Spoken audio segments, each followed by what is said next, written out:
Chapter 131. Gravity Wizard Tower, 90th floor of the tower. Tower Lord Yona has passed away in an accident at the Mana Stone Mine. As soon as Yona was buried in the Mana Stone Mine, Ganova returned to the Gravity Wizard Tower and convened a meeting to announce Yona's death. Vice Tower Lord Ganova, what are you talking about? The Tower Lord, that's impossible. Tell me the location of the Mana Stone Mine. I'll go and check myself. The Elder Council of Wizards at the Gravity Wizard Tower rejected Ganova's words. The Tower Lord Yona, they knew, couldn't have died from a mere explosion at the Mana Stone Mine. Moreover, if Tower Lord Yona has passed away, then this sealing stone should have turned red. That's right, the sealing stone hasn't changed, has it? At the top floor of the tower, where the meeting was being held, a black crystal in the ceiling remained unchanged. It proved that Yona was still alive. But, swoosh! As if to contradict the Elder Council of Wizards, a red mist began to circulate around the black crystal. That is. It can't be. The curse of the nightmare has returned. Tower Lord Yona has passed away. The Elder Council of Wizards, who had been denying Yona's death until now, accepted it after seeing the red mist. It was because the curse of the nightmare, borne by the Tower Lord until their death, had returned after losing its master. Although Iona's entry into the Dimension Shield had resulted in the return of part of the Demon King's soul, the other wizards could not discern it. The curse of the nightmare was a symbol, and a shackle passed down from the first Tower Lord of Gravity Wizard Tower, a curse that sealed the ancient Demon King Nightmare's soul within one's body. The Cursed One suffers terrible nightmares every time they sleep. In return, they can borrow the tremendous power of the Demon King Nightmare's soul. Since the founding Tower Lord trapped the ancient Demon King Nightmare on the top floor of the Gravity Wizard Tower, successive Tower Lords have inherited the curse. It was to prevent the Demon King's seal from breaking, and to maintain the Gravity Wizard Tower's reputation. These fools! Once I become the Tower Lord, I'll drive them all out. Ganova gritted his teeth, watching the Elder Council of Wizards, who only accepted Iona's death after the Demon King's soul had returned. Although it was the result of his own past actions, Ganova only thought that the Elder Wizards were ignoring him. Since Tower Lord Yona has died, according to the Tower's laws, I, the Vice Tower Lord, will become the next Lord of the Gravity Wizard Tower. Fly! As Ganova confidently spoke and flew towards the red mist. Hey, to be so blinded by greed and accept my curse, how foolish. The voice of the Demon King Nightmare resounded in Ganova's head. Yes, hurry up and curse me, ancient Demon King. Ganova spoke boastfully, thinking the tales of the nightmare were exaggerated. What's the big deal with dreaming a mere nightmare? If only he could become Tower Lord. Well, I have been bored lately. See if you can handle my curse, arrogant hyena. Swish! At the same time, the red mist was absorbed into Ganova's body. I'm overflowing with power. Ganova was thrilled with the terrifying power he felt in his body. Elders, listen up. Prepare my Tower Lord inauguration ceremony at once. Yes, Tower Lord. The Elder Council of Wizards reluctantly acknowledged Ganova as the Tower Lord, as he had been chosen by the curse of the nightmare, and had become the Tower Lord according to the laws of the tower. Ganova reveled in pleasure, watching the Elder Wizards follow his commands obediently. This is the taste. Ganova, enchanted by the power of the Tower Lord, enjoyed all the privileges and pleasures of the day as the Tower Lord. When night came, Ganova felt tired. It was only natural, as he had been running around receiving the treatment of the Tower Lord. I'm tired, I need some sleep. Even though he'd have nightmares, it was a small price to pay for becoming the Tower Lord. Ganova thought nothing of it and fell asleep. And power of this curse is only 1/100th of my original curse.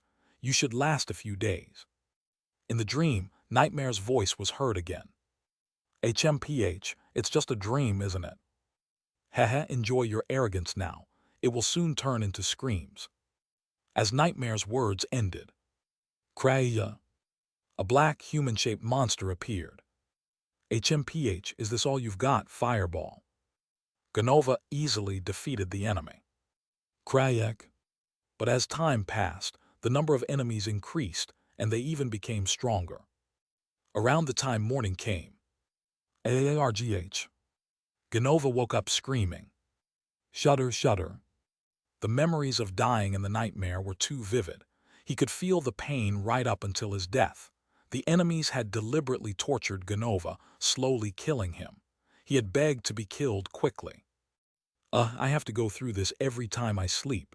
Bring me some alcohol. To erase the dreadful memory of the nightmare, Ganova drank heavily from the morning. Sejun started healing the banana tree right after breakfast. The farmer's warm touch LV4 is activated. The banana tree's disease is slowly healed by your touch.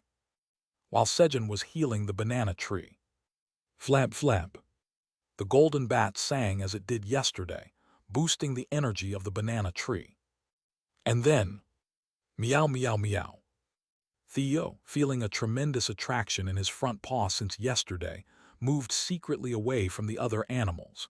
He thought of taking advantage of it all by himself, without anyone knowing.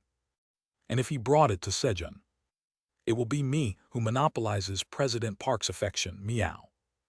Just as Theo was heading to where he felt the attraction was, thinking of eating a churu on Sejun's lap and receiving affection. Squeak. Kriung. Suddenly, Black Rabbit and Kyungi appeared in front of Theo, blocking his way. The two had been suspiciously watching Theo, who had been sneaking glances at the volcano that appeared yesterday. Theo thought he hadn't given anything away, but leaving Sejun's lap in itself was very suspicious behavior. Kriung.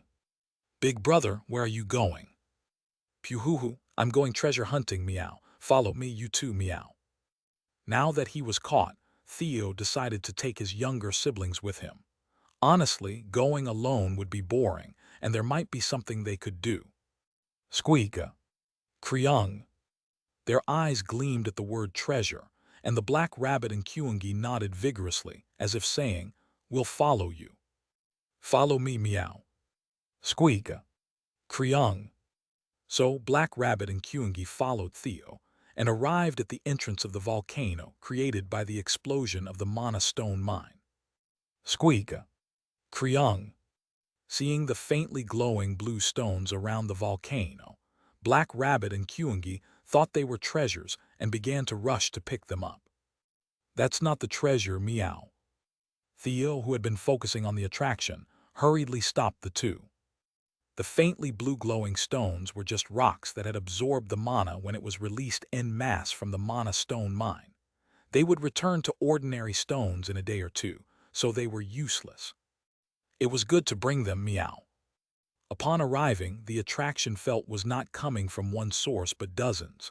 Several attractions seemed to have combined, making it feel stronger. If he hadn't brought them, he would have been running around alone. Follow me, meow. Theo led them to the nearest place, following the attraction in his front paw. And then, Black Rabbit, break this rock, meow. Theo pointed to a giant rock in front of him and spoke. Squeaka. At Theo's command, the Black Rabbit swung a hammer at the rock. Squeak, squeak, squeak. Crunch. The rock split under the Black Rabbit's hammering. And a purple stone, the size of a golf ball, appeared from inside the rock. This is the treasure, meow. Theo said, pointing to the purple stone. Now what I'm saying is, Squeaka. Kriung. Before Theo could finish, Black Rabbit and Kyungi shouted, It's a competition to see who can find more treasure. Start. With that shout, the two excitedly began smashing the surrounding rocks. Puhuhu. It's not going to come out just like that, meow. The victory is mine anyway, meow. Theo mockingly watched the two, leisurely moving according to the attraction in his front paw. But, meow. Theo's leisure disappeared after only a few purple stones were mined. Squeak, squeak, squeak. Kroong. Compared to Theo, The excavation speed of Black Rabbit and Kyungi was too fast. Especially Kyungi was really cheating. Kyung. When Kyungi struck the ground with his fist. Krung. All the rocks within a 10 m radius around Kyungi turned to dust. Kyungi was imitating the technique that his mother had used. Kyung. In this way, as they smashed the ground and found purple stones from the broken rocks, they were much faster than Theo, who searched one by one. In the end, the winner of the treasure hunt was Kyungi, who found 23 purple stones. Theo found 15, and the Black Rabbit found 7. Kyung. I won. When Daddy uses this, he'll become stronger. Theo thought that Kyungi had randomly destroyed things to find the purple stone, but Kyungi had its own intuition for finding objects. It was an intuition for things that would make Sejun stronger. It was a skill created by Kyungi's earnest desire to protect his weak father. Thus, Theo, Black Rabbit, and Kyungi confidently returned to Sejun with 45 purple stones. When they returned, it was lunchtime. "Where have you all been?" Sejun, who had been preparing lunch, asked. "We brought something that can help President Park meow." Squeak. Kriung. Sizzle. Theo, Black Rabbit, and Kyungi poured the purple stones they had in front of Sejun.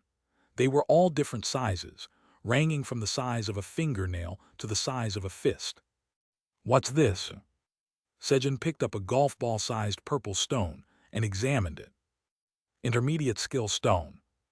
Using it increases skill proficiency by using the energy contained in the stone by 50 of the desired skill. Right arrow grade C. What? He had no idea something like this existed. He never knew that skill proficiency could be increased with an item like this. "Thank you, kids." Sejun praised the trio that brought the skill stone. "Then give me Chiru quickly, meow." Squeak. "Let me play with Uncle for a week, please." Kriung. "I'll eat on Daddy's lap too." They each expressed what they wanted and rushed at Sejun in response to his praise. And then, thud, Sejun had to take the day off from work. Kriung. "Daddy, please get stronger and play with me." Kyungi looked after the unconscious Sejun, feeling sad. "Welcome." Ganova warmly greeted the Tower Lords of the Fire Wizard Tower, Destruction Wizard Tower, and Meteor Wizard Tower, who had supported him. "Ganova, why does your face look so beaten?" The other Tower Lords asked, looking at Ganova's pallid face. I've been busy lately." "Aha, of course. You must have a lot to do since you suddenly became a Tower Lord. But you should take care of your body. You must. After all, you have to be the chairman of the Wizards Association, don't you?" "Ha, it will be fine once the work is over." Ganova found the solution in Yona's diary while looking for a way to solve the nightmare. "First, I'll stall as much as possible to prevent stronger enemies from appearing. Then, we will prepare the meal." The servants began to bring out the food. "And then, let's eat and talk."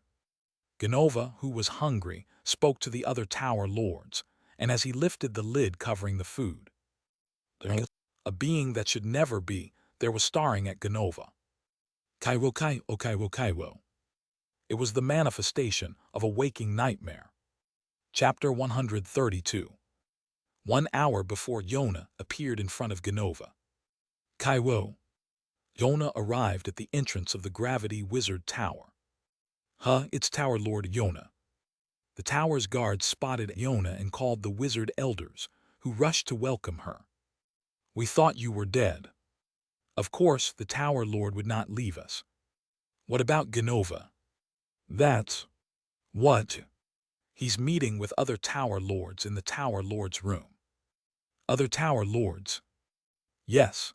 It seems like the Tower Lords of the Fire Wizard Tower, Destruction Wizard Tower, and Meteor Wizard Tower have supported and urged Ganova." Kaiwo, is that so? Good. Everyone evacuate the tower within 1 hour." "What?" Kaiwo, don't make me repeat myself. We are going to build a new tower on the 99th floor. Everyone out." Gasp, yes. Everyone clear the tower, just take what's essential. The gravity wizard tower will disappear today. Witnessing Iona's triple rage, the elder wizards quickly instructed the wizards to prepare to leave the tower. And an hour later, when the tower was emptied, Iona appeared in front of Genova. Kaiwo. How this can't be happening. Genova stammered as if he couldn't believe his eyes. The atmosphere is not good, so we'll just get up and go. The three tower lords immediately panicked at Iona's appearance. However, Kaiwo, where do you think you're going? Iona would not allow them to escape. Gravity, heed my command and amplify your strength. Gravity control. Ruamblier. Iona manipulated gravity, exerting 10 times the force on the fleeing tower lords. Tower Lord Genova, what's going on? Iyek, you incompetent fool, you said you handled it. Tower Lord Iona, we only found out later. The tower lords cried out, struggling under the tenfold gravity. Kaiwo, it doesn't matter. I never liked any of you. I'll deal with you all at once. Gravity's power.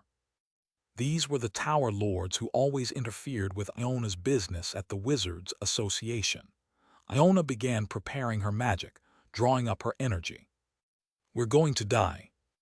As Iona seriously started casting her spell, Genova quickly tried to calm her down. Tower Lord Iona, as angry as you may be, this is the Gravity Wizard Tower. If you don't intend to kill all the other wizards, stop. But it's fine, there's no one here but us, Black Hole. Iona had already decided to annihilate them, along with the tower. Go-oo. No. A massive hole appeared, and the black hole began to suck in Genova and the three tower lords. And then, crack, it began to engulf the Gravity Wizard Tower. Nightmare cursed them too. Haha, sometimes you seem more like the Devil King than I do. Kaiwo, quiet. Fine, I'll do as you wish. A red mist entered the black hole and seeped into the bodies of the three tower lords. Dying with a curse isn't the end. From then on, it's the beginning of an endless nightmare. Resist or surrender, and if they surrender, they become slaves to nightmare, fighting forever, suffering in agony without rest or death, all for nightmare's amusement. And Iona's revenge was just beginning. She planned to torture them over and over in nightmares, causing them agony once they died and became nightmare slaves. Aren't you sleeping too little these days? Nightmare complained. Iona hadn't entered the nightmare, so Nightmare naturally thought she was staying awake. Kaiwat. Iona only laughed, watching the Gravity Wizard Tower disappear without answering Nightmare's question. Sejun's farm on the 99th floor of the tower. Move it over here. Harvest the carrots now. The black dragon statue and the white dragon statue were fervently leading the way, instructing Sejun's farm members, including rabbits, poisonous honey bees, mushroom ants, and black minotaurs. However, no, this is where we need to send in the mushroom ants. What are you talking about? We have to send the poisonous honey bees here. A disagreement arose between Kaiser and Kellyan, and they began to argue with each other about who was right. Since Sejun was not present, there was no one to stop their fight, and they bickered for quite some time. Eventually, they came to a conclusion. It's not possible for two leaders to coexist under one sky. Let's choose a leader. The two dragons chose farming as a method to decide who would be the leader. They divided the fields and monsters and planted seeds to compete and see who could harvest more. How dare you challenge me, the great black dragon? HMPH, I will make you pay for challenging the great white dragon. Thus the competition began. This is boring. Let's have a glass of wine, Kellyan. Shall we? Harvesting would take several months, and the farming was done by the monsters. There was nothing much for the dragons to do except watch the monsters working. Drink my wine, but you bring the side dishes. Understood. Kellyan flew to the storage and picked out sweet potatoes, carrots, cherry tomatoes, and the like. And then, here's 1,000 tower coins. He gave the money to the rabbit guarding the entrance to the storage. If he asked the rabbit for something, it would gladly offer its crops to him, but Kellyan wanted to set an example as a farm manager. Payek. The rabbit, upon receiving the money, bowed to Kellyan, expressing its gratitude. Just as Kellyan was about to fly off with the side dishes. Payek. A newly born baby rabbit came out of Sejun's house, carrying something bigger than its body. It was a thin, rectangular object made of a mysterious material. What is that? Payek, I do know I found it. The baby rabbit responded to Kellyan's question. Let's trade this for that. Payek, yes. When Kellyan handed over a carrot, the baby rabbit readily exchanged the item in its hand. And then, flap. Kellyan began to drink wine with Kaiser, taking the snacks and the object he had received from the baby rabbit. This mango wine is good. Indeed, it's really delicious. But what's that? Kaiser, who had been drinking, became interested in the object Kellyan had brought. I don't know, I was going to look at it later. Let me see it for a moment. Kaiser began to examine the object. A moment later. It's a tool that works with brain attributes, brainwave. When Kaiser figured out the principle with a scanning spell and generated a weak electric current. Wung! The surface of the object lit up. It was Sejun's smartphone. Ho, it's locked, unlock. Magic has logic and algorithms, similar to a smartphone's program. Kaiser easily understood it and simply unlocked the pattern lock with magic and willpower. Then, the background screen of Sejun's unlocked smartphone displayed a picture of Sarang, a member of the girl group Moonlight Fairy. Who's this? What are you doing in front of delicious wine? Drink up. You're right, now's not the time to look at this. Not even knowing what he had just done, Kaiser happily drank the mango wine once again. Administrator's area of the Black Tower. Sniffle, Sejun, when are you coming? Aileen was sad because she couldn't see Sejun. The 99th floor farm of the tower without Sejun was not interesting at all. I'm bored, I miss Sejun, eating, farming too. But since she had nothing to do, she consoled herself by looking at the crystal orb. Quiver. Aileen, who was looking at the crystal orb, trembled with rage. It was because she saw a woman appearing as the smartphone wallpaper when Kaiser unlocked the lock screen. And Aileen knew that Sejun was the owner of that smartphone. She was very upset. Kua, unforgivable Park Sejun. Aileen roared, calling Sejun's name. Startled, Sejun trembled as he opened his eyes in the morning. President Park, are you okay, meow? Pike. Kriung. The animals asked how he was. No, what's this? Why is it so cold? Sejun rubbed his body with his hands at the chilly feeling. Kriung. Dad's weak, that's why. Kyungi grew to about 2 meters and wrapped Sejun with its body. Although it didn't seem like that was the reason, Sejun didn't resist, enjoying the soft and warm fur. Hehe, it's fluffy. Just as Sejun was about to fall back asleep in peace. Growl. Master Sejun has woken up. Ook. The black minotaur, wolves and monkeys that had been waiting for Sejun to wake up approached. Why, do you have something to say? Master Sejun, we want to go treasure hunting too. Elka spoke as their representative. What treasure hunting? Sejun was taken aback. Treasure hunting. While he was unconscious, Kyungi had bragged about winning the treasure hunt, which prompted the other animals to want to try it as well. Especially the wolves, who were canine animals, were particularly keen. Finding things was their specialty, after all. And suddenly, a treasure hunt contest was held. Now, you have to find silver ingots with these numbers on them. Sejun showed a silver ingot with his name and the number 100 engraved on it. The other silver ingots with numbers from 1 to 99 had been scattered around by the golden bat beforehand. The time is until lunch, ready, start. Sejun threw the ingot as hard as he could, declaring the start of the treasure hunt. Growl. Yes. Ook. The animals hurriedly scattered to find the treasure. Pike. Black Rabbit also followed the other animals, determined to come in first today. And as the surroundings quieted down, you have used a low-grade skill stone. The proficiency of Farmer's Warm Touch LV, 4 increases by 10. Sejun used the skill stone, which he had not been able to use yesterday when he fainted, to raise his skill proficiency.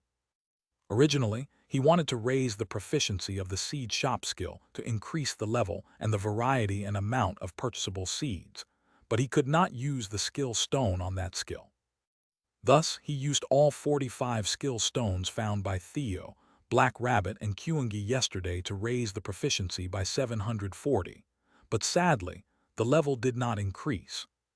Then, pip-pip, the singing of the golden bat, which had started working early, was heard from afar. I should get to work too.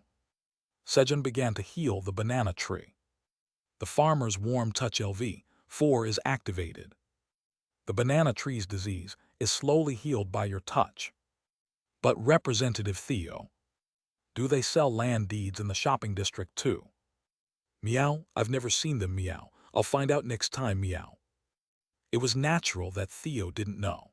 The land deeds were unaffordable to ordinary wandering merchants due to their exorbitant price, and only the top-ranked wandering merchants could trade them. If you see other land deeds, buy them for me.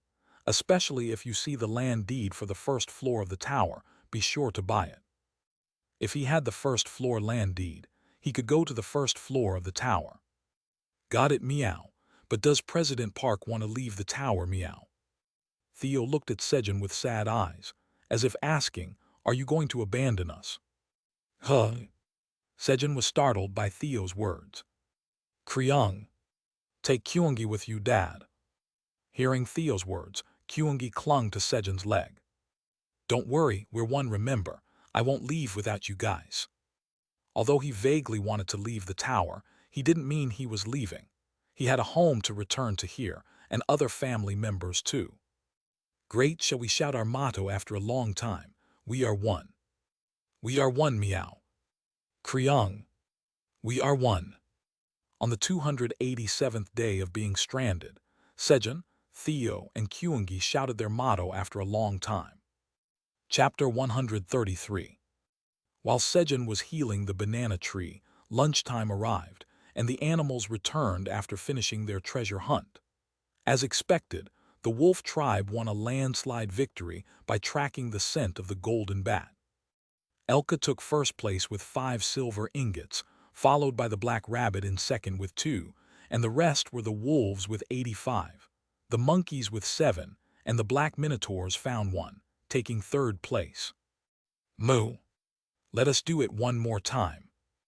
Although 500 of them only found 1 silver ingot, the black minotaur seemed to find the treasure hunt itself enjoyable and wanted to do it again without any fuss over losing. Then let's eat lunch and do it again. After all, the wolves and black minotaurs had nothing to do until Sejun set off towards the 99th floor of the tower. It went well. Sejun had felt sorry for making the animals wait while he healed the banana tree, but he was relieved that they had found a way to pass the time enjoyably. The first place prize will be a special dish of your choice. Master Sejun, really? Elka was excited at Sejun's words. Yeah, Elka, what do you want to eat? Then I want CP soup. That's it.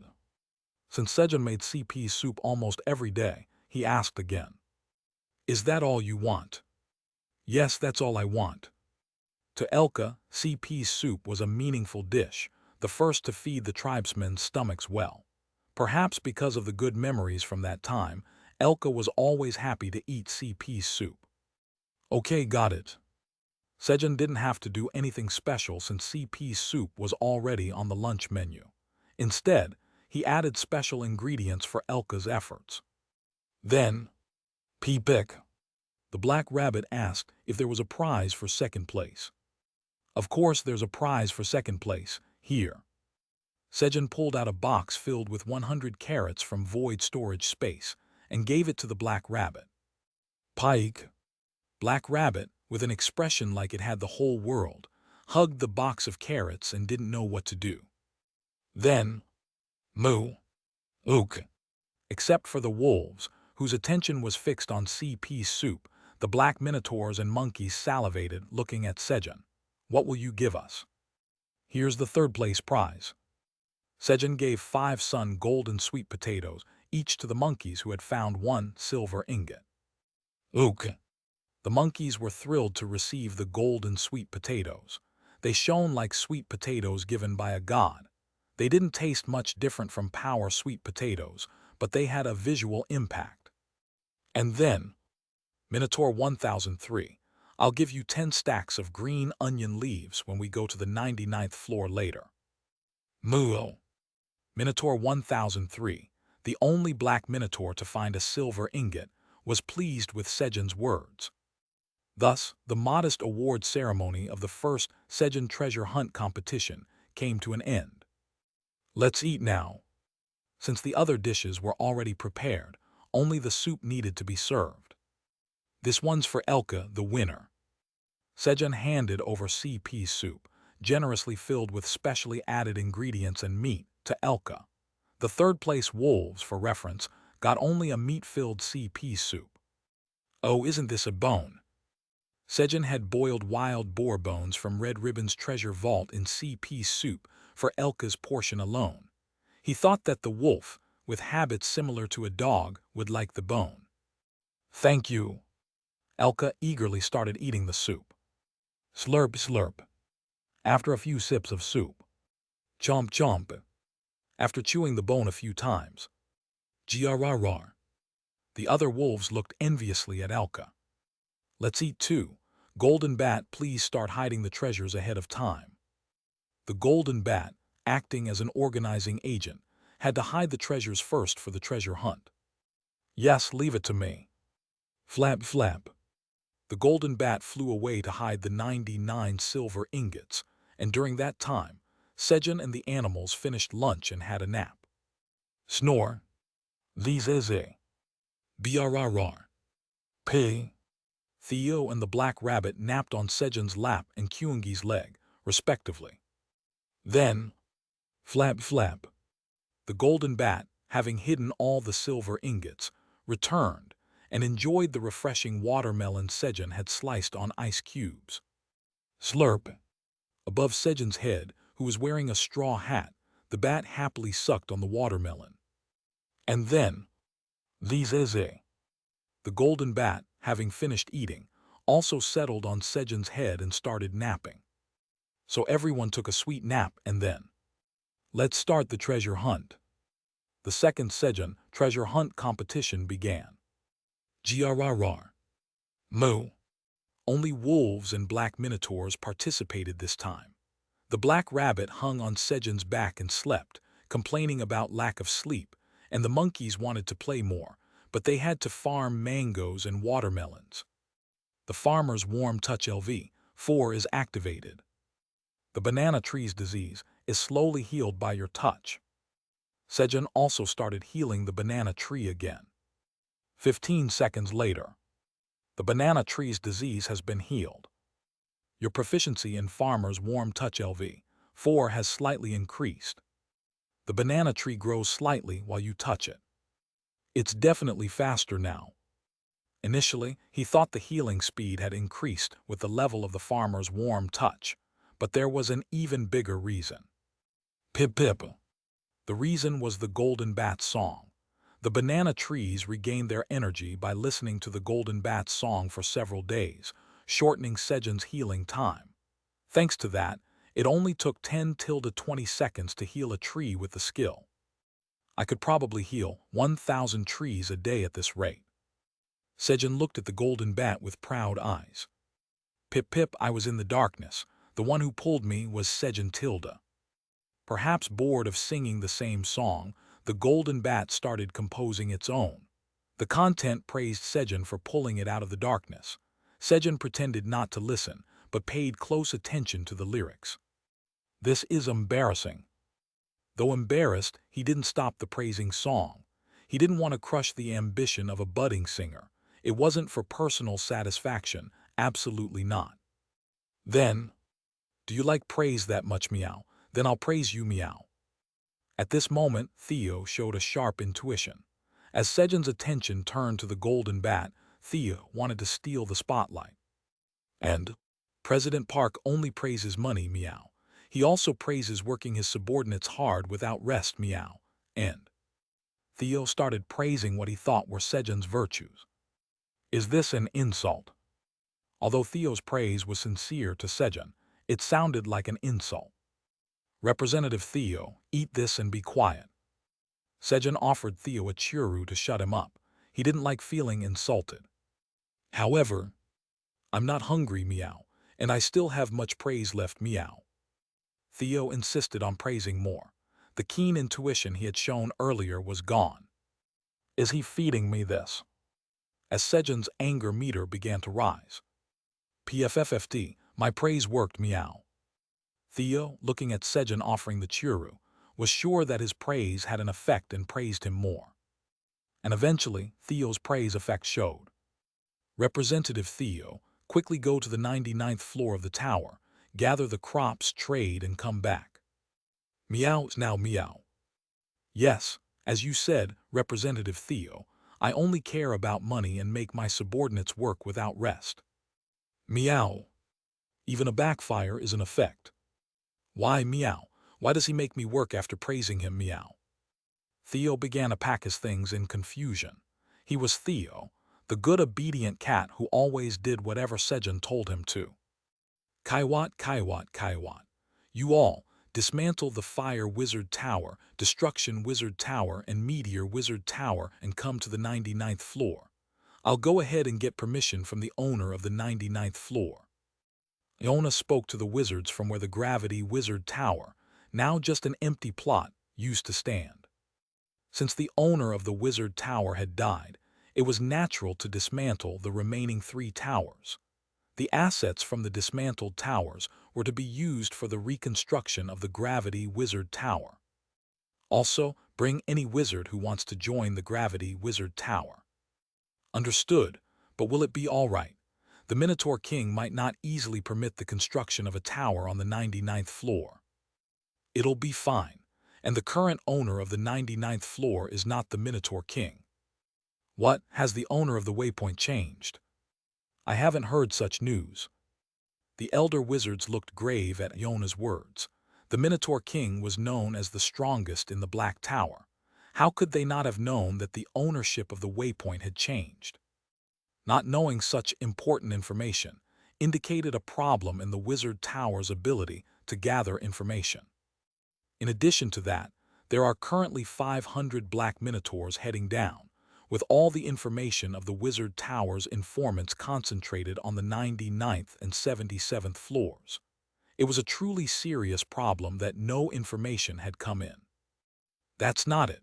Although he's not the owner of the waypoint, there is someone who has become the new owner of the 99th floor of the tower. You mean there's another being as powerful as the Minotaur King? No, that's not it. The new owner of the 99th floor of the tower is very weak. Weak, you say? The words of Iona confused the elder wizards. The strongest on a floor becomes the owner and protects the waypoint. That was common knowledge of the tower, but weak, very weak at that. Yes, but if any of you are rude to him, I won't stay still. Even if I don't, the beings protecting him will step forward first. Now, hurry up and move. Iona set the wizards off and hurried to the 99th floor.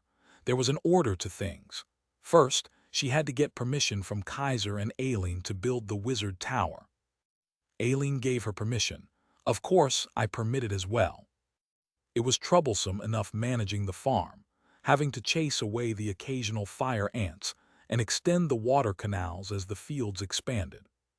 Kaiser was thinking of utilizing the wizards for the farm's boundary and facility repairs. It's finished. Finally, the healing of 5381 banana trees was completed. Grrr. Moo. Ook. The animals seemed disappointed at Sejun's words. Until now, the treasure hunt competitions had been held 7 times, both in the morning and afternoon. Don't be too disappointed. We'll hold it again sometime. Sejun decided to hold the competition periodically for the animals who loved treasure hunting. Then, the disease of the banana trees on the 77th floor of the tower has been completely healed. The 77th floor farm is activated. Bananas begin to grow again on the 77th floor farm. The name of the 77th floor farm's land deed is updated to the 77th floor banana farm land deed. A message appeared that the name of the land deed had been updated. Take good care from now on, Sejun said to the monkeys who had agreed to manage the banana farm. Ook, ook. The monkeys who had signed a contract to receive part of the harvested bananas, as well as a monthly payment in crops or tower coins, bowed and asked to be entrusted with the responsibility. Receiving money for doing the honorable work of a deity made the monkeys very happy. Just as Sejun was about to leave the 77th floor's banana farm in the hands of the monkeys, the banana trees reward you for curing their disease. A reward. Suddenly, yellow bananas began to grow rapidly from the banana trees, one bunch at a time. Bananas. Sejun approached the banana tree and carefully cut off a bunch with his dagger. And then, snap! He broke off the stem of one banana and peeled it slowly, placing it in his mouth. Delicious. It was a bit firm since it had just been harvested, but it seemed like it would ripen and become soft in a few days. Guys, let's harvest. On the 290th day of being stranded, Sejun harvested bananas from his banana farm with the animals. When he returned to the 99th floor, he was able to take bananas with him. Chapter 134. TL Hanguk. I'm leaving now. After harvesting the bananas, Sejun waved to the monkeys as he left. Ook. The monkeys bowed as they saw Sejun off. Next to them, there was a bunch of bananas each. It was the reward for the first harvest. And the animals that followed Sejun were carrying bananas in their arms, heading toward the waypoint on the 77th floor of the tower. It wasn't that they couldn't put them in the void storage. They were snacks for the journey. Sejun, Black Rabbit, and the Golden Bat, who were riding on Kyungi's back, diligently peeled the bananas, and the flesh was fed to Kyungi and the wolves. Here you go. The banana peels were given to the black minotaurs. Moo. The black minotaurs, pleased with the banana peels, liked them more than the flesh. Sejun, we have arrived. Already. While peeling the bananas for the animals, they had arrived at the gorilla village guarding the waypoint on the 77th floor of the tower. Nobody's here. The village was completely empty because nobody had taken it over since Kyungi cleaned it up. Usually, other monsters would have claimed this place immediately. However, the 77th floor was currently overflowing with strong beings, such as the Black Minotaurs, 80th floor wolves, and Kyungi. Moreover, their recent treasure hunting activities, looking here and there on the 77th floor, made the monsters believe they were showing off their power, causing them to hide in their nests, trembling in fear. Snap! Thanks to that, Sejun casually approached the floating red crystal and raised his hand. Waypoint of the 77th floor of the tower has been saved. Loading other floors saved waypoint. Saved waypoint 1. Minus 99th floor. It's done. Finally, there was a place to move through the waypoint. You have registered the 77th floor waypoint after the 99th floor. You have achieved the first achievement in the tower's history of going down from above. You have acquired title Retrogressor.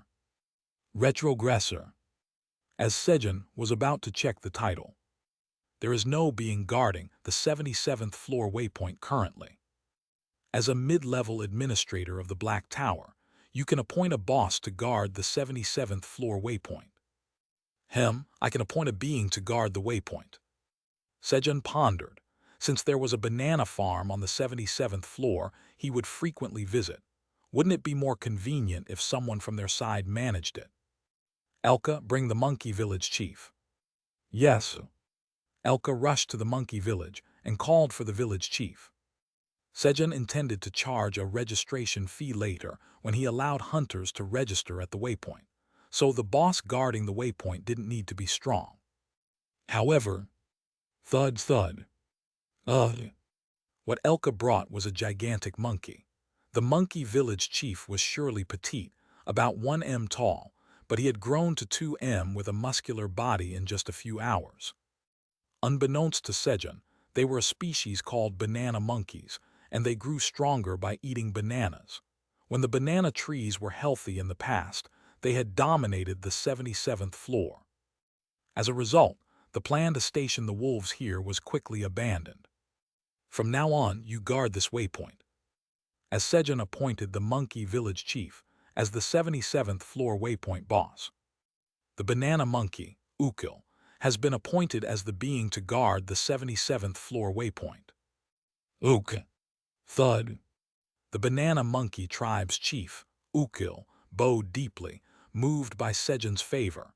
He not only returned the bananas to his people but also gave back the 77th floor waypoint. Then I'll go, you all come up quickly too. Kriong Kriong. We will go soon, don't get sick in the meantime, Dad.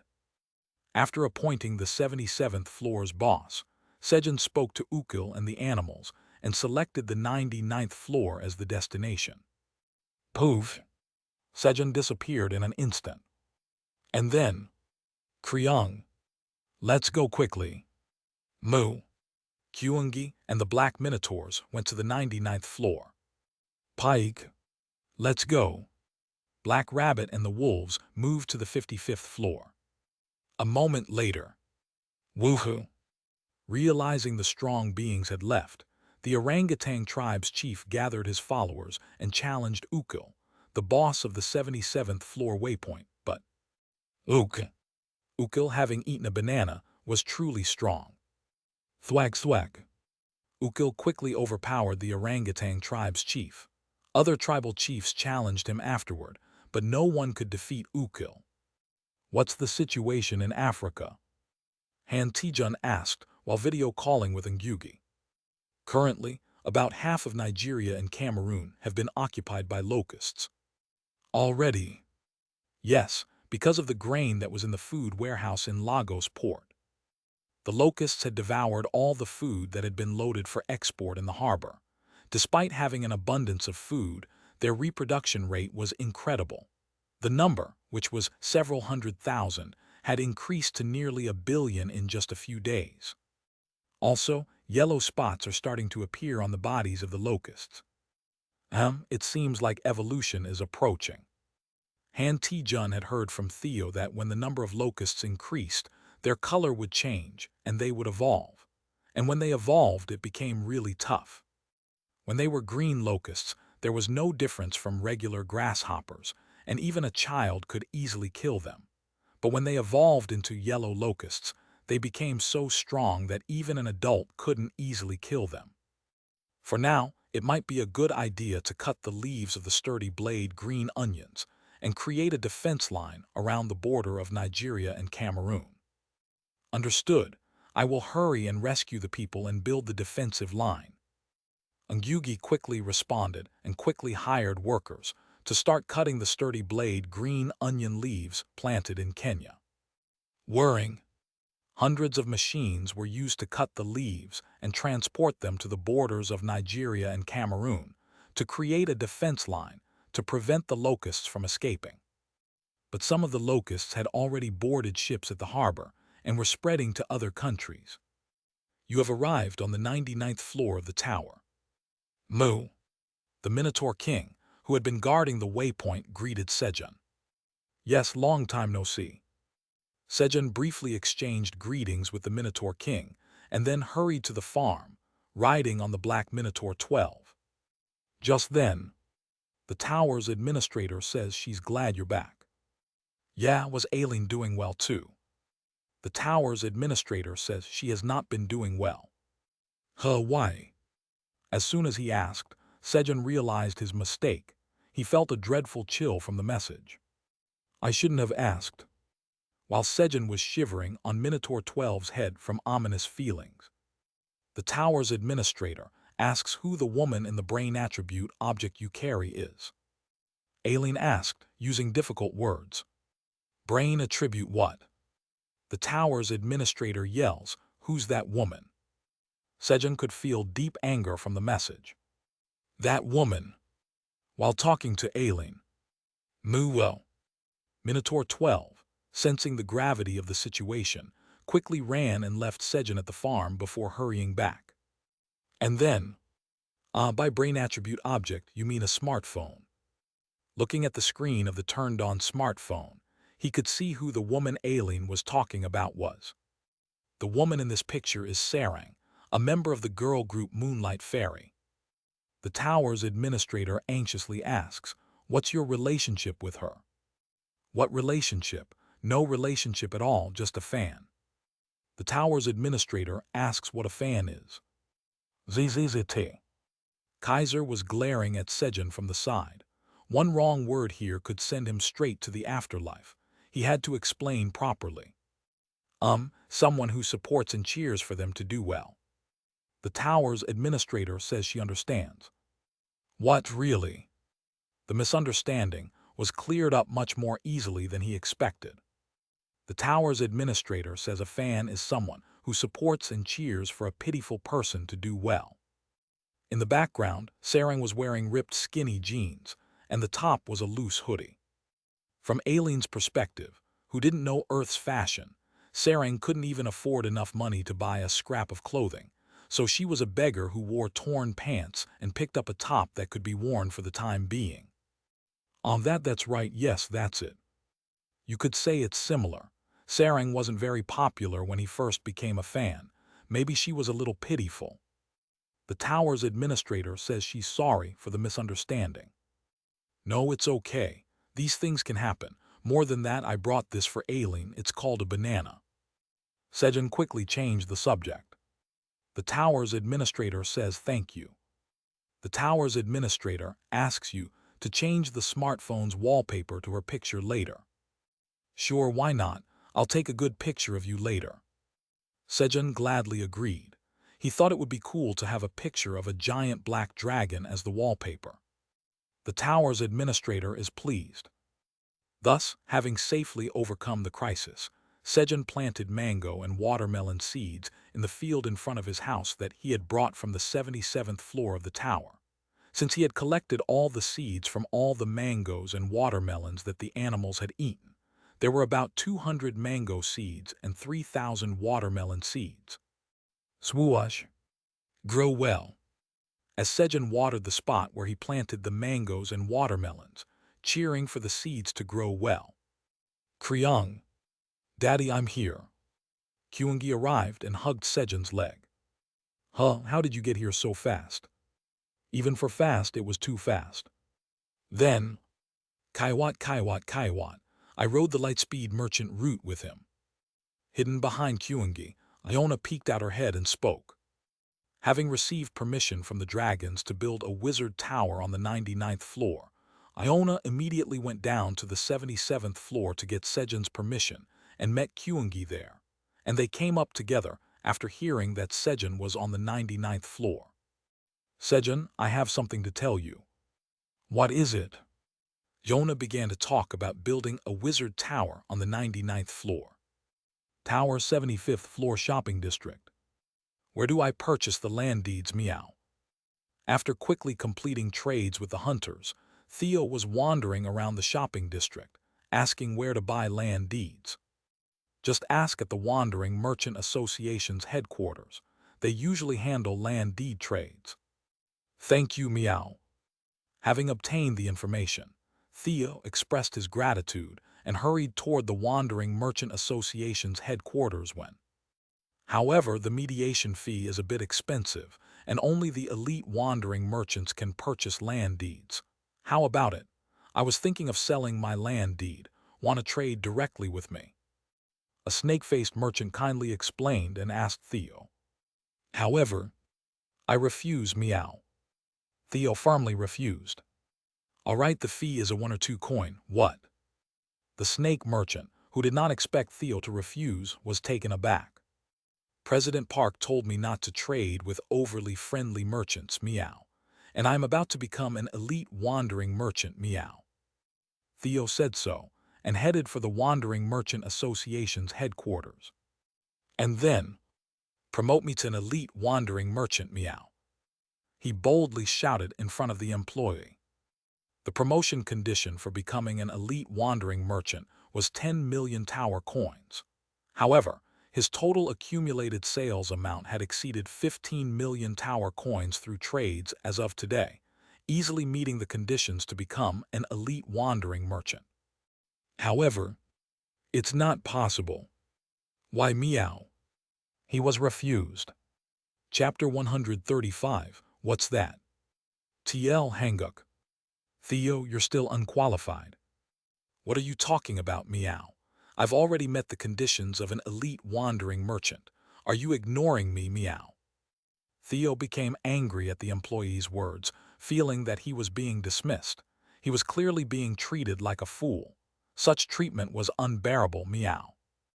I'll call my subordinates, meow. As Theo was contemplating which of his subordinates, like Yona, Kyungi, Elka, Hegel, or the Black Minotaurs, whom to summon and scold the employee. To become an elite wandering merchant, you must achieve a total cumulative sales amount of 10 million tower coins and satisfy 3 out of these 5 qualification criteria. The employee handed Theo a paper with detailed qualifications for an elite wandering merchant. There was such a thing, meow. Theo quickly read the paper. Elite wandering merchant qualification criteria. 1. Must have capital of at least 5 million tower coins or more. 2. Must employ at least 5 staff members. 3. Must secure at least 3 exclusive products. 4. Must handle at least 100 different products. 5. Must have at least 5 clients with monthly sales exceeding 100,000 tower coins or more. If you meet 3 out of these 5 conditions above, you can come to the headquarters of the Wandering Merchant Association and become an elite wandering merchant. There was such a thing, meow. Yes, normally, since few merchants aim to become elite wandering merchants, it's not well known. I didn't know, meow. That can happen. The preferred conditions for those aspiring to become elite wandering merchants are 1, 2, and 4, because they're the easiest to fulfill. The employee kindly explained to Theo. Thanks to that, the unfortunate incident of Theo calling his subordinates didn't occur. 1, 2, and 4, you say, meow. The conditions the employee mentioned were all solvable with money. The first condition was a given, and hiring 5 employees and securing 100 different products was also possible with money. In Theo's case first. While Theo was reading the paper, the employee was looking at Theo's activity and was about to say to come back when he had fulfilled the lacking qualifications. But, okay, I've met conditions 1, 2, 3, and 5, meow. Theo told the employee and started to take out documents to prove his qualifications. What, already? That's right. First of all, here's 5 million tower coins, meow. Theo pulled out the money to meet condition 1.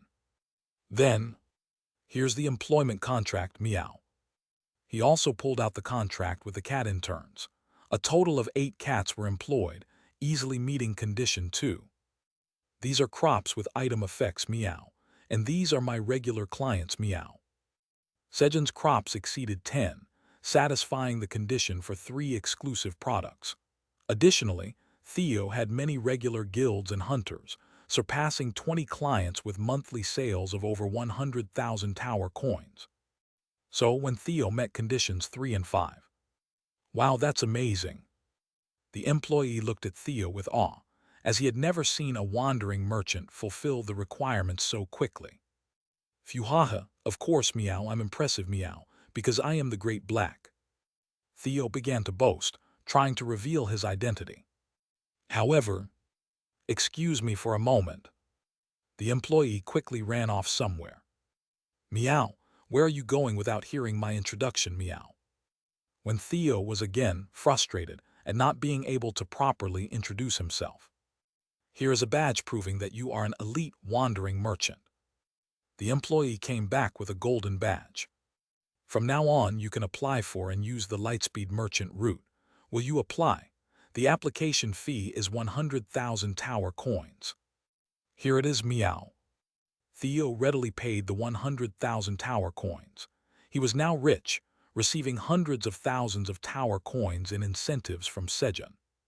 And here you can engrave a phrase to introduce yourself. What would you like it to say? Fuhaha, listen well, meow. Theo told the employee the phrase he wanted to engrave on the golden badge. Are you really going to write it like this? The employee, with a puzzled look, asked, looking at the phrase engraved on the badge. The great black dragon's subordinate, deadly yellow cat Theopark. Pretending to be the subordinate of the great black dragon could have dire consequences if caught by those who followed the black dragon. That's right, meow. Phew, all right, please wait a moment. The employee took the golden badge and went to find the wizard, asking for magic engravings. The wizard then engraved enhancements, preservation, and binding magic on it. Here it is. And thus, Theo became an elite wandering merchant. I'm finally an elite wandering merchant, meow. Theo was moved, thinking about how he had been scammed by Scaram a few months ago. And then, this is all thanks to Park Sejun's knee, meow. Praising Sejun's knees, which were his truth once. Now show me the land deeds, meow. Finally, he began purchasing the land deed, his original goal. However, how should I handle this? The trade of land deeds has been temporarily suspended recently.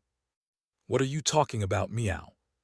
That is, lately, robbers who kill people to steal their land deeds have appeared, so trading has been stopped for the safety of customers. Then there's no other way to get the land deed, meow. The chances are low, but there is one way, something that only you, Theo, can do. What is it, meow? Originally, our Wandering Merchant Association would give the qualification to take one item from the lost and found storage, if an elite wandering merchant fulfills all 5 qualifications within a day. What the employee mentioned was a tradition almost forgotten now. The employee had suddenly recalled a story heard from his own mentor 30 years ago. My mentor said that a land deed came out of the lost and found storage 100 years ago.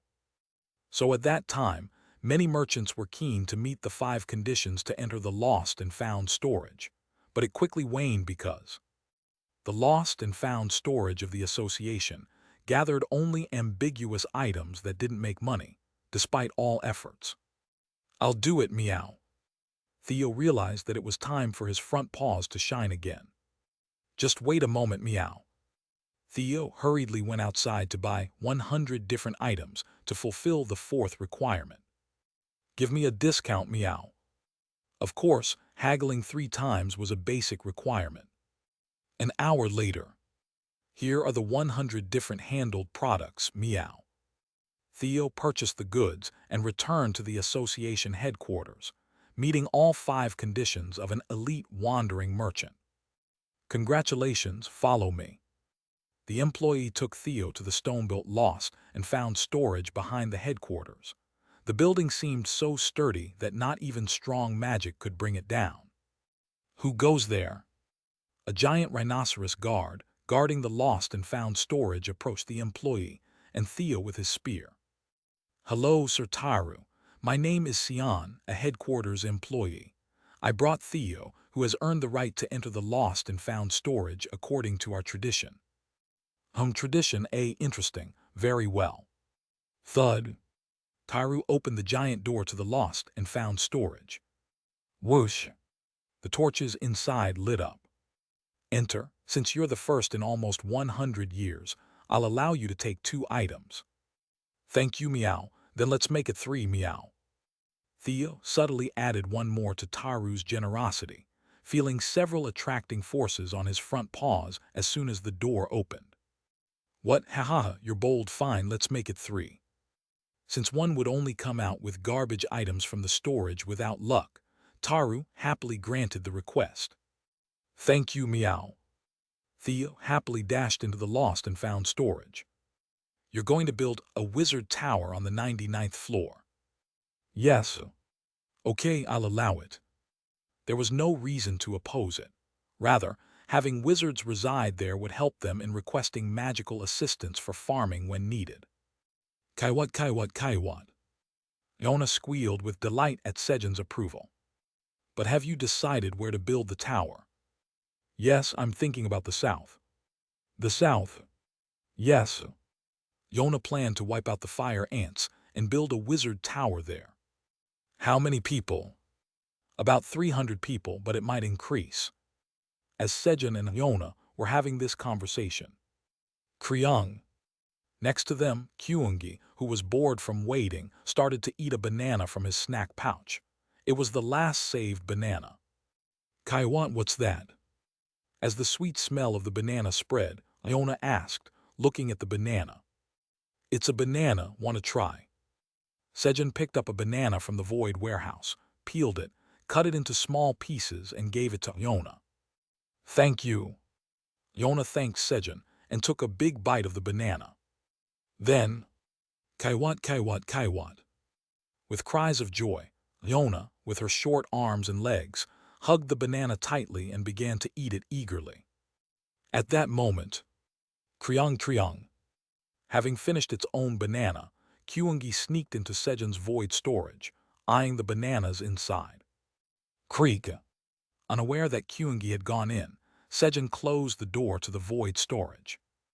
And then, now I have to work. He started working, looking around the farm that he hadn't been to in the past few days. Pike. Kegwek. As he wandered the farm, the rabbits and mushroom ants who had been struggling under the care of the two dragons warmly welcomed Sejun. Fortunately, the two dragons had managed the farm well, so there were no big problems. Sejun headed to the storage room after inspecting the farm. Pike. A rabbit guarding the storage room greeted Sejun. How have you been? Pike. Clang. The rabbit pulled out money in response. What? Kaiser and Kellyan took the crops from the storage room and paid for them. Isn't that nice? It was almost like a store, taking goods and leaving money on their own. Sejun then entered the storage room, chatting with the rabbit. Oh, elixirs.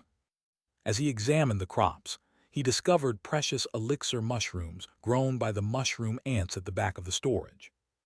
Elixir King Oyster Mushroom. Elixir Oyster Mushroom. Elixir Shiitake Mushroom. All were grade C, providing an effective +1 to all stats. I'll have to cook these in a dish later. Elixir Mushroom Hot Pot. The name alone felt nourishing. Sejun decided to cook when a few more elixir mushrooms grew and Creak. Opened the void storage to store the elixir safely. At that moment, Kurr. He heard Kyungi snoring from inside. What? Why was Kyungi's snoring sound coming from here? Sejun, puzzled, went toward the sound and saw Kyungi fast asleep, its belly swollen, full of bananas. He must have eaten about 5,000. Sejun roughly estimated how many bananas Kyungi ate by looking at the bananas left in the void storage. Kurr. At Sejun's approach, Kyungi rubbed his eyes and woke up. And then, Kurr. Slyly, Kyungi clung to Sejun's leg and pretended to sleep again. Kyungi, where did the bananas that were here go? Sejun looked at Kyungi with stern eyes. Kriung. Kyungi doesn't know. Kyungi answered, avoiding Sejun's eyes. Then what's this belly? Sejun asked, grabbing Kyungi's swollen belly. Well, Kyungi couldn't answer. I caught you, banana thief, boo boo boo boop. Sejun punished the banana thief by blowing raspberries on Kyungi's bloated belly. Kkuahe Kriung. Hehe, but how did you know Kyungi ate the bananas? Kyungi, who had even eaten the banana peels to leave no evidence, asked curiously. Hehe, I have my ways, so don't lie to daddy or you'll get in trouble, got it? Sejun sternly spoke, patting Kyungi's swollen belly. Chapter 136. Kyag, where is this? Jonah looked around. It was world entirely engulfed in red. And then, Jonah, welcome to the world of nightmares. I've been waiting a long time for you. Kyukuku. A sticky and unpleasant sound resounded. It was the voice of the ancient demon king, Nightmare. Iona had entered the nightmare. Entertain me today as well, Kyukuku. Along with Nightmare's words, 10,000 black phantom demons appeared, among which were Genova and 3 wizard tower lords, not in black phantom form. As soon as they saw Iona, "It's your fault. Let us out." They cursed Iona, who had made them like this, and charged at her. "I have specifically left their memories intact," Nightmare said in a gleeful voice. But then, Kaiwat. Iona was enjoying it as well. Currently, she was asleep on Sejun's lap, where the power of the nightmare was much weakened. Thanks to that, Iona had a good time defeating Genova and the wizard tower lords. But after she had killed the resurrected enemies hundreds of times. What's happening? Suddenly, the enemies began to grow stronger.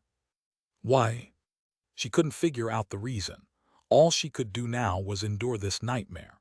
Once in the nightmare's world, she had to entertain Nightmare until he was satisfied to be able to leave. And so, Nightmare's pleasure was someone's pain. It didn't matter whether it was the subject of the nightmare or the phantoms. Nightmare enjoyed all the pain that occurred in his world. Kaiwo. If I can't avoid it, I must enjoy it. Power of fire, obey my command and unleash hellfire on the enemy that never goes out. Hellfire, power of wind, blow my enemies away. Tornado. Iona created hellfire with her left hand and a tornado with her right. And then, go hell-devouring firestorm. She combined the magic in both hands to activate a new spell. Hellfire and tornado magic spells combined to create a flaming tornado that sucked up and incinerated the black phantoms. If she were inside the tower, it would be a large-scale magic spell capable of destroying about 10% of a floor. But because she was inside the nightmare, she could use it without any burden and restraint. This was also the reason why Iona could become a great destructive wizard. No matter how big the magic spell was, it didn't harm anything around her in the nightmare's world. So Iona had been researching various magic spells inside the nightmare and using them in real battles. Thus, Iona killed the enemies and endured the nightmare. Sejun woke up, feeling a heavy weight on his lap. It felt different from when Theo was back, almost like a lump of iron on his knee. "What's this?" When Sejun sat up and looked at his knee. Kyungi. Kyungi was sleeping on Sejun's lap. He seemed to have sneaked in at dawn. Normally, Theo would occupy his lap, so this wouldn't have happened. Suddenly, Sejun felt Theo's absence. Did I send him away for no reason?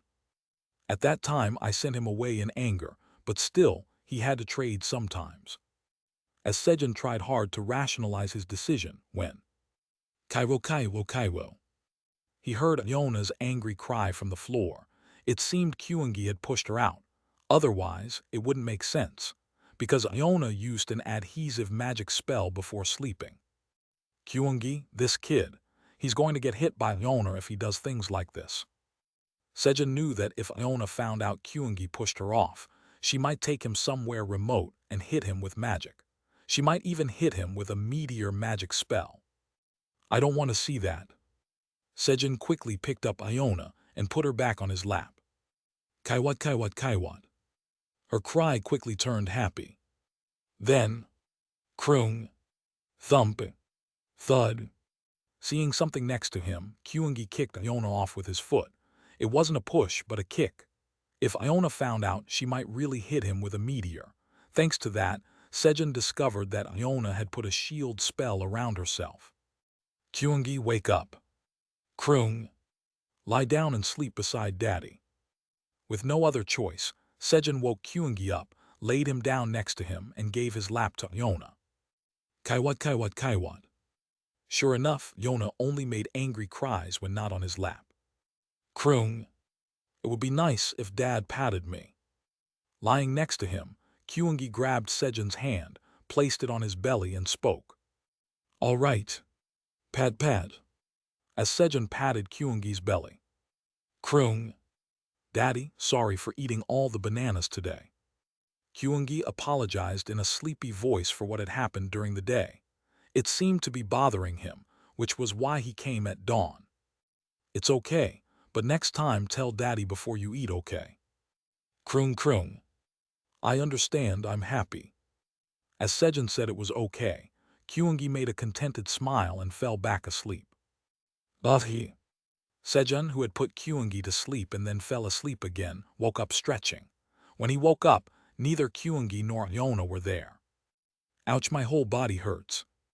There wasn't a part of his body that didn't ache, all due to being pressed by Kyungi. I need to take care of my body today. He didn't expect to eat so soon, but Sejun decided to make mushroom hot pot with the elixir mushrooms he had prepared the day before. So he washed up and went straight to the mushroom ant's house to check if there were more elixir mushrooms.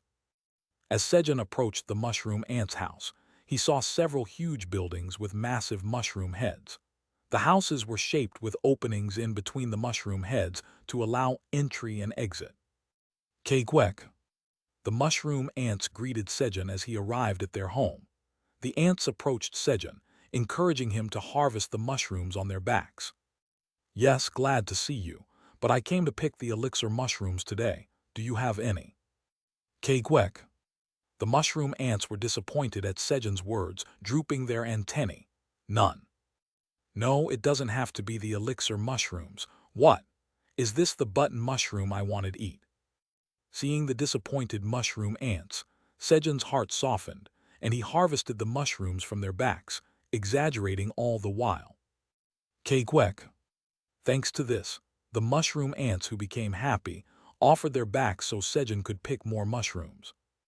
After about an hour of harvesting mushrooms at the mushroom ant's house, Sejun came out. Tilda, I feel like dying. His body felt even worse. I'll just put in what I have and eat. Having made unnecessary efforts trying to eat more, Sejun gave up searching for the elixir and headed for the kitchen. Then, Kroong. Kyungi, who was looking at something in front of the divine stone in front of the house, called Sejun. Kyungi, where have you been? Kroong kroong. I played with Sister Yona and Sister Flamey in the cave while eating fish. I ate peanuts too. Peanuts? You're not talking about flicking one, are you? Sejun, fearing Yona might have discovered Kyungi's mischief and cast a meteor spell, checked Kyungi's head for any bumps. Kroong kroong. What's a flick? Is it delicious? Kyungi asked, rubbing its head against Sejun's hand as he touched its head. No, flicking is very terrifying, so if someone offers you one, you must avoid it, okay? Kroong kroong. Got it, but Dad, what's this? Kyungi pointed to two plants next to the divine stone.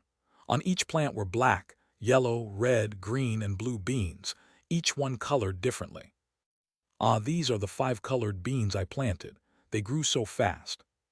It had only been just over 2 weeks since Sejun planted the 5 colored bean seeds, and they had already grown to his knee, bearing bean pods.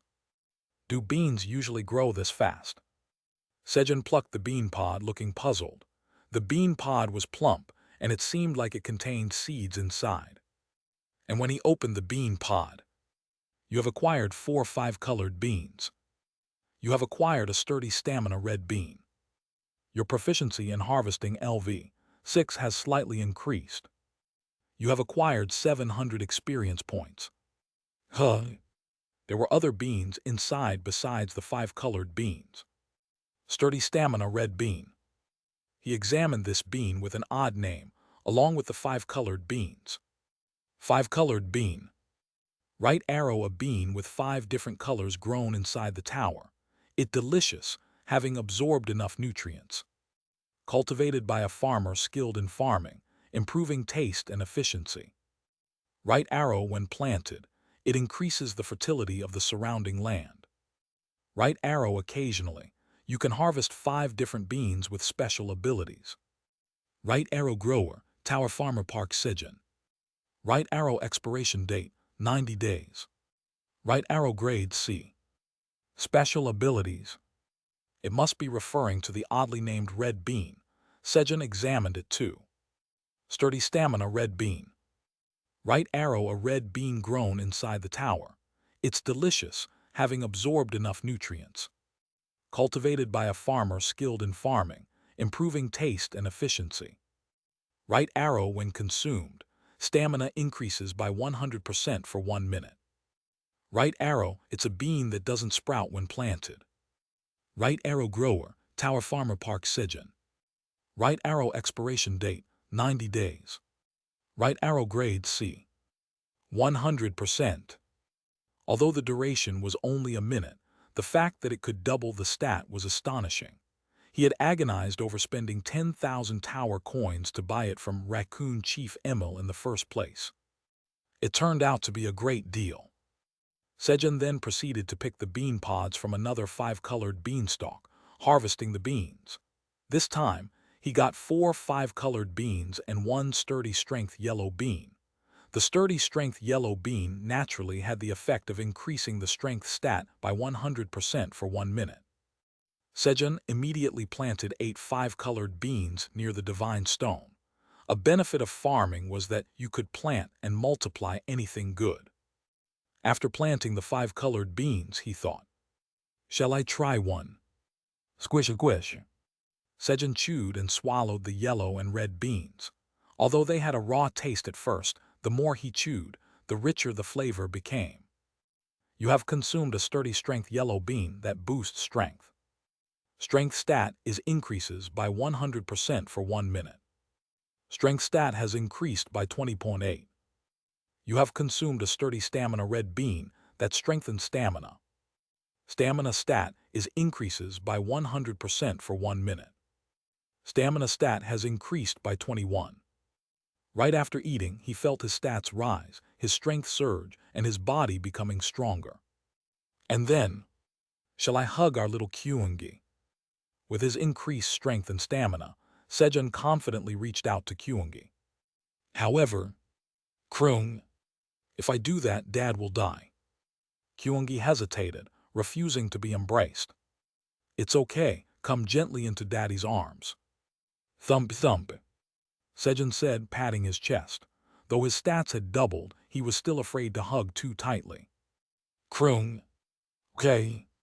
Kyungi cautiously jumped towards Sejun. Thud. Thump. Buffy. Krung. Daddy, are you okay? At the sound of Sejun's groan, Kyungi hurriedly asked.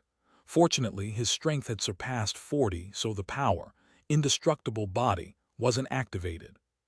I'm fine. Sejun barely managed to respond, holding onto Kyungi. But contrary to his words, Kyungi started to slip down. It was hard for Sejun to hold on with his strength. I'm sorry, Sejun said, looking at Kyungi, who had landed on his bottom. Krung krung. It's okay. I'm satisfied just to have tried to fly into Daddy's arms. Such sweet words. Sejun was moved by Kyungi's words. Look forward to it. Daddy will surely catch Kyungi's jump hug. Sejun spoke with firm resolve. From now on, I must not yield the crops that increase strength and stamina. With that resolution, Sejun went into the kitchen to start making the elixir mushroom hot pot. Krung. It smells delicious. Kyungi, smelling the food, began to dance. Arg. I mustn't yield them, starting from tomorrow. Looking at Kyungi, who was happy at the thought of eating delicious food, he couldn't bring himself to eat alone. It wasn't that he was giving it first because he felt like it would definitely get snatched. So, while Sejun and Kyungi were having the elixir mushroom hot pot for breakfast. Bang! President Park, I'm here, meow. Theo appeared, opening the kitchen door full of confidence. TL notes. 1 here peanut ko tungkong inus and finger flicking ko tukbum inus have a similar starting sound. Chapter 137. In front of the 75th floor's lost and found storage. Sir Taru, I'm here. A guard with a crocodile head approached the lost and found storage for a shift change. Riken, there's still an hour left until the shift change. You're here early. Kayakiakia, I thought you might be tired, Sir Taru, so I came a bit early. I've brought some alcohol and snacks, so please enjoy them on your way back. Oh, you've brought all this. You really are polite and diligent, unlike the youngsters these days. Kaikyakia, thank you. Please go inside and rest now. All right, there's something unusual that happened today. Unusual? Yes, a wandering merchant came to draw from the lost and found storage after a long time. Taru spoke, carefully observing Riken's expression, which crumpled as expected. As I thought, he had his eye on something here. Taru smirked. Working as a guard in the lost and found storage was almost a thankless job at the Wandering Merchant Association. Thus, everyone was reluctant to work here. Thanks to that, no one complained when Taru started working here 150 years ago as a favor from Chairman Mason of the Wandering Merchant Association.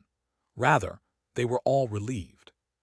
And 140 years after Taru, Riken was the one who voluntarily applied to guard the lost and found storage. Riken acted diligently and politely, but Taru's experience told him that Riken was after something in the storage. However, Taru didn't care much. He simply wanted to rest in this quiet place. So what did he take? Let's see, 2 deeds and some sort of agricultural tool that looks like a stick. An agricultural tool. Riken's face changed at the mention of the agricultural tool. So he was after the agricultural tool. Well then, take care. Taru left Riken behind and departed. He will quit soon. Taru thought Riken would soon quit as he went back to his lodging, ate the food and drink that Riken gave him, and went to bed. Come to think of it, that cat fellow was really bold, if he knew who I am. Lying in bed, Taru recalled Theo, who had bargained fearlessly in front of him. Ha ha ha, if he knew how powerful and wild I used to be, would he be scared? Taru was once the boss of the 97th floor of the tower. He didn't care to mention it, but the thought of Theo trembling in fear at learning his true identity made him laugh. However, Theo was much more fearless than Taru thought. If there was a deal to be made, Theo could bargain unhesitatingly even before the Minotaur King. Of course, that fearlessness was based on his strong belief in Sejun. Theo, you came quickly. Hut, of course, meow. I'm competent, so I'm fast, meow. Theo, looking quite arrogant, spoke as he climbed onto Sejun's lap. What's with you? Why are you so arrogant today? Hut, there's a reason, meow. Look at this, meow. Eager to show off, Theo quickly pulled out a golden badge. Oh, what's this? It's the golden badge that proves I'm an elite wandering merchant, meow. I'm now an elite wandering merchant, meow. Representative Theo, that's impressive. Hut, of course, meow. So make me Vice Chairman Theo now, meow. Theo wanted to follow Sejun and become the second in command. To do that, he needed to become the Vice Chairman. However, that's not happening. Sejun refused flatly. Why not, meow? Even though I'm an elite wandering merchant, I can't be Vice Chairman Theo, meow. Of course not. You think becoming the Vice Chairman is that easy. So how can I become Vice Chairman Theo, meow? Become the tower's best wandering merchant. Then I'll officially make you Vice Chairman Theo. I understand, meow. I'll become the best wandering merchant and Vice Chairman Theo, meow. Theo was filled with motivation and ambition for the first time in a while. But that didn't mean he would wait to become Vice Chairman Theo until he was the tower's best wandering merchant. I've brought something that Chairman Park will like, meow. So make me Vice Chairman Theo for a few days, meow. Theo began bargaining with Sejun. All right, let me see the items first. Although Theo's items were always trustworthy, Sejun deliberately left some room. From the moment Theo started bargaining, they were in a battle. But I can't lose since I taught him. Hut, now, here are the land deeds, meow. Theo, full of confidence, handed over 2 leather scroll documents to Sejun. Oh, you've managed to get 2 land deeds. Sejun excitedly checked the land deed documents. Which floors were they for? He was really looking forward to finding out. However, leather document. Grade E. Leather document. Grade D. They were unappraised items, but since they looked like land deed documents, neither Sejun nor Theo doubted that they were not. Hut, now am I Vice Chairman Theo, meow. Theo said with a sly smile. But I need to verify them first. Feeling like he was losing to Theo, Sejun decided to stall for time. Verify all you want, meow, Pew Hut. Either way, Chairman Park will have no choice but to make me Vice Chairman Theo. Theo spoke smugly, boasting that he would become Vice Chairman either way. Of annoying, I hated. Sejun wanted to outsmart Theo, but the situation was so advantageous to Theo that Sejun couldn't argue back. Just then, Kroong, big brother, don't I get a gift? Kyungi looked at Theo with twinkling eyes. Kyungi wants a gift too. Meow, a gift for Kyungi, meow. Of course there is one, meow. Though there originally wasn't one, now that he had the land deed documents, Vice Chairman was a done deal. Theo, as a big brother, decided to give Kyungi a stick with iron attached to it at the bottom, brought from the lost and found storage. Kroong. Thank you, big brother. Phew Hut. So Kyungi, listen to me from now on, meow. Kroong. Upon Theo's words, Kyungi energetically nodded and reached out his hand. Give me the gift quickly. But, Kroong. I already have a stick. This would be better for Daddy. Kyungi tossed the stick that Theo gave him to Sejun. The stick found its original owner. Sejun checked the stick. Ho.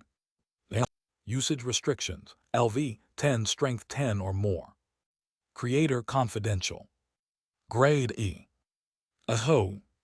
It was a farming tool. A hoe, slightly curved at the end with a wide piece iron attached. Thanks, Kyungi. Meow, I gave that stick, meow. What are you talking about? I received it from Kyungi. Where is such a thing, meow? It's here. And as Sejun and Theo were squabbling. Kroong. Now Daddy and I have matching sticks. Kyungi was happy that he and Sejun had matching sticks. And then, you're being petty, meow. Quickly check the land deed documents and make me Vice Chairman Theo, meow. Finally, the irritated Theo hurried Sejun. All right, Aileen, please appraise these items. The tower's administrator says to leave it to her. With Aileen's words, the deed documents and hoe disappeared from Sejun's hands. A moment later, the tower's administrator says she has finished appraising. How about it? Are they land deed documents? Of course they are, meow. The tower's administrator confirms that both documents are indeed land deed documents. What they are? Phew Hut, now I'm Vice Chairman Theo, meow. Sejun was disappointed, and Theo laughed brightly. However, the tower's administrator says something is strange. Strange what is? The tower's administrator says these aren't the Black Tower's land deed documents. What? They're not the Black Tower's land deed documents. Meow. The corners of Sejun's mouth, who had been eager to defeat Theo, went up, while Theo's smile faded. The tower's administrator says to check it out first. 2 documents were placed in Sejun's hand. You have acquired the 43rd floor's land deed document of the White Tower. You have acquired the 74th floor's land deed document of the Blue Tower. Aw, that's too bad. What's too bad, meow? Even if they're from another tower, they are still land deed documents, meow. Make me Vice Chairman Theo, meow. Theo, sensing something ominous from Sejun's voice, cried out urgently. No, only the Black Tower's land deed documents can be used for the trade. TL, trade here mean to trade for Vice Chairman title. Meow, where is such a thing, meow? Haha, it's here, of course. It's the chairman's rule. You're being petty, meow.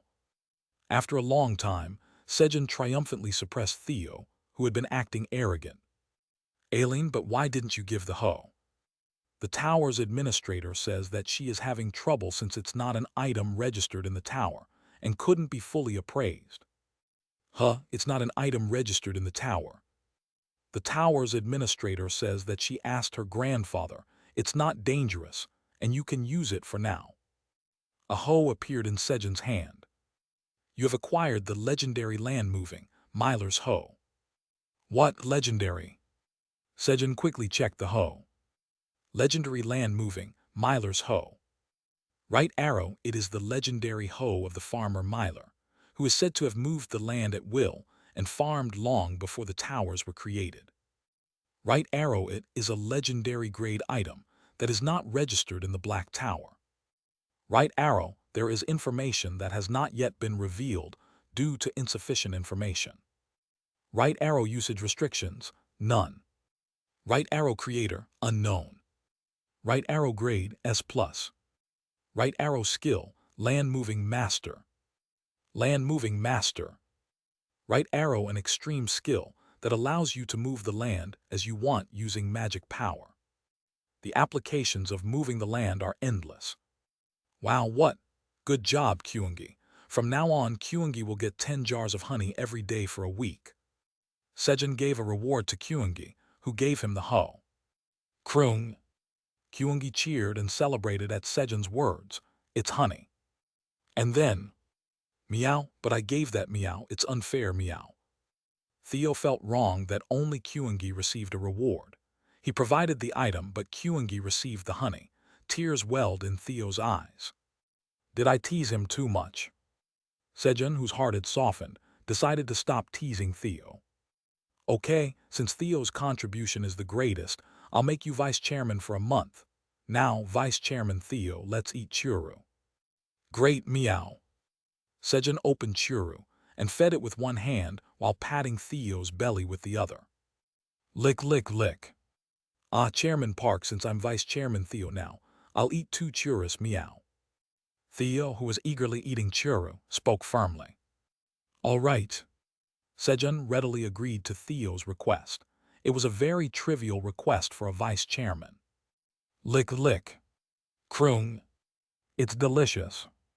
Next to them, Kyungi had taken out 10 jars of honey from Sejun's storage and dipped its front paw to lick it deliciously. Thus, a satisfactory deal was concluded for everyone. Inside the lost and found storage of the 75th floor, Wandering Merchant Association. It's gone. Riken, who had hurried into the lost and found storage after Taru left and searched the place thoroughly, yelled in anger. The legendary hoe that he had found the day before and placed in the corner of the storage was nowhere to be found. I was going to take it and leave today. It had taken him several years to find out that the legendary hoe was here, but just as Taru said, the cat merchant had taken it away. Of all places, he just had to come to the lost and found storage that nobody came to anymore. Maybe he was after the hoe. Otherwise, he would not have taken such an ordinary-looking farming tool. How dare you take what's mine? According to ancient documents he had investigated, the owner of the hoe used it to break mountains, divide seas, and it was said that he had raised tens of thousands of Earth soldiers. In short, it was the ultimate strategic weapon. With that, I could become the strongest person in the tower. That cat merchant must be the one who was just announced as the elite wandering merchant, right?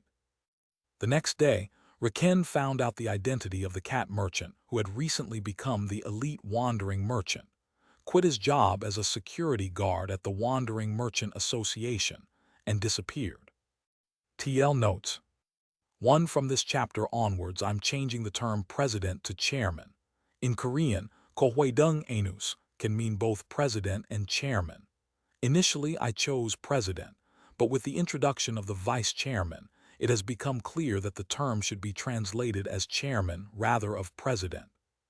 Chapter 138. A master doesn't choose his equipment. Everyone gather around. As morning arrived, Sejun called Theo, Kyungi, Golden Bat, the rabbits, and the mushroom ants to the sweet potato field, which was ready for harvesting. Once they all gathered, "Do you know why I called you all here today?" Sejun asked, waving Myler's hoe so that everyone on the farm could see it. "I don't know, meow. Are we going to nap here, meow?" "No." Krung krung. Kyungi knows it's mealtime. Kyungi, you just had breakfast. So is it punishment time? The golden bat, who hadn't been able to return to Earth even after a week, spoke with a fearful expression. For some reason, even as time passed, the golden bat still couldn't go to Earth. No, I won't scold you just because you couldn't go to Earth. Pip pip. Flap flap. At Sejun's words, The delighted golden bat flew around excitedly with a joyful cry. Then, the rabbits and mushroom ants answered, but the reply Sejun was looking for did not come out. Ta-da, do you know what this is? It's the legendary farming tool, legendary land-moving Myler's hoe. In the end, no one recognized Myler's hoe, so Sejun had to introduce his equipment like a salesman. Watch, I'll show you the power of a legendary farming tool, land-moving, yap. Sejun used the built-in skill by striking the land with Myler's hoe. Turn over the ground. He strongly imagined the movement of the land he wanted and infused magic into Myler's hoe. Boom! The hoe struck the ground, and an area of about 10 square meters of ground began to ripple like a small wave. And then, you have harvested 1,321 power sweet potatoes. Your job experience has slightly increased. Your proficiency in harvesting LV6 has slightly increased. You have gained 66,050 experience points. He had harvested the sweet potatoes hiding in the ground at once. Did you see? This is the power of a legendary hoe. Sejun boasted, and then, Pike, Kwek. The rabbits and mushroom ants looked at him in awe. Haha, yes, this is it. This was why he called everyone over, to show off his legendary hoe. Just then, Krung. Kyungi quietly approached the sweet potato field, having watched what Sejun had done. I can do that too. Krung. Thunk. As Kyungi lightly struck the field with his stick. Rumble. With a heavy vibration, an area of 3,300 square meters, the size of a small sports field, moved like a giant wave had hit it. Of course, the ground turned over and the hidden sweet potatoes were revealed. Pike. Kwek. The rabbits and mushroom ants, who had been looking at Sejun in awe, now gazed at Kyungi in astonishment. Kyungi had thought that Sejun would be pleased if he did the same thing, but he only brought disappointment to Sejun. Arg, don't do that. Thunk. Sejun thrust Myler's hoe into the ground, shouting. His equipment was S+ grade while Kyungi was a grade, but the result was a victory for a grade. No, a total win for Kyungi. The pride of having a legendary farming tool cooled instantly. Indeed, a master doesn't choose his equipment. Sejun decided to be satisfied with just having a farming tool. And he went to pick up the harvested sweet potatoes. Picking them up seemed more helpful for farming. Thus, the legendary hoe, treated as a strategic weapon, was left stuck in the field, abandoned. Haha, indeed, the food tastes best after working. Sejun, with dirt on his face, eagerly peeled and ate roasted sweet potatoes. He had nearly harvested 50,000 sweet potatoes today, and picking them up had been quite exhausting. Krung krung. That's right, it tastes so good after working. Kyungi enthusiastically nodded as he ate a roasted sweet potato. Yeah, Kyungi worked the hardest, so eat a lot. As Sejun handed a peeled, roasted sweet potato to Kyungi. Krung. Kyungi happily devoured it. Chairman Park, me too, give me a churu, meow. Theo, who had done nothing but could always enjoy tasty churu, spoke to Sejun. He didn't like that Sejun's attention was focused on Kyungi. Sure, our vice chairman Theo, who didn't do anything, can also have a churu. Puhuhu, Vice Chairman Theo can have 2 churros even without doing anything, meow. Sejun spoke firmly, but since his words were soft, Theo, who took them as a compliment, responded cheerily. Chomp chomp chomp. As Sejun was feeding Theo some churro. Flap flap. Ha ha ha, delicious. Sejun, do you have any more macchiali? Kaiser, who had flown in high spirits after feasting on roasted sweet potatoes and alcohol, asked. That was the last of it. Ah, shouldn't you have made more? I didn't even get to taste it. Fortunately, once the rice flour dough was steamed and kept in a warm place, Nuruk one was made, and with that, macchiali had been brewed. Although it needed more aging, Kaiser insisted on trying just 1 sip, so a glass was given. 1 glass turned into 2, and Kaiser eventually drank all the remaining macchiali. Ahem, should I go see what Kellyan is up to? Feeling embarrassed, Kaiser, having had his fill, went to find Kellyan, who was engrossed in eating sweet potato soup. And then, from afar, Sejun, who was eating roasted sweet potatoes, saw a large group of people approaching. At the front of the formation was Yona. It appeared she had gone out to meet them, having briefly left the day before. Kaiwat, Sejun, I'm here. Are they people from the wizard tower? Sejun asked, looking at the wizards behind Yona. There were almost 1,000 wizards. The wizards of the Gravity Wizard Tower had gone dismantle the Flame, Destruction, and Meteor Wizard Towers, and the wizards there had joined the Gravity Wizard Tower without much resistance. Yes, but could we stay here for a day and then go south? They would have to fight fire ants immediately upon going south. Iona wanted to rest here for the day and restore the wizard's stamina. She was, of course, also eager to get a good night's sleep. Sure, do as you please. Yes, thank you, Sejun. We'll rest here and move tomorrow. Upon receiving Sejun's permission, Iona turned around and shouted.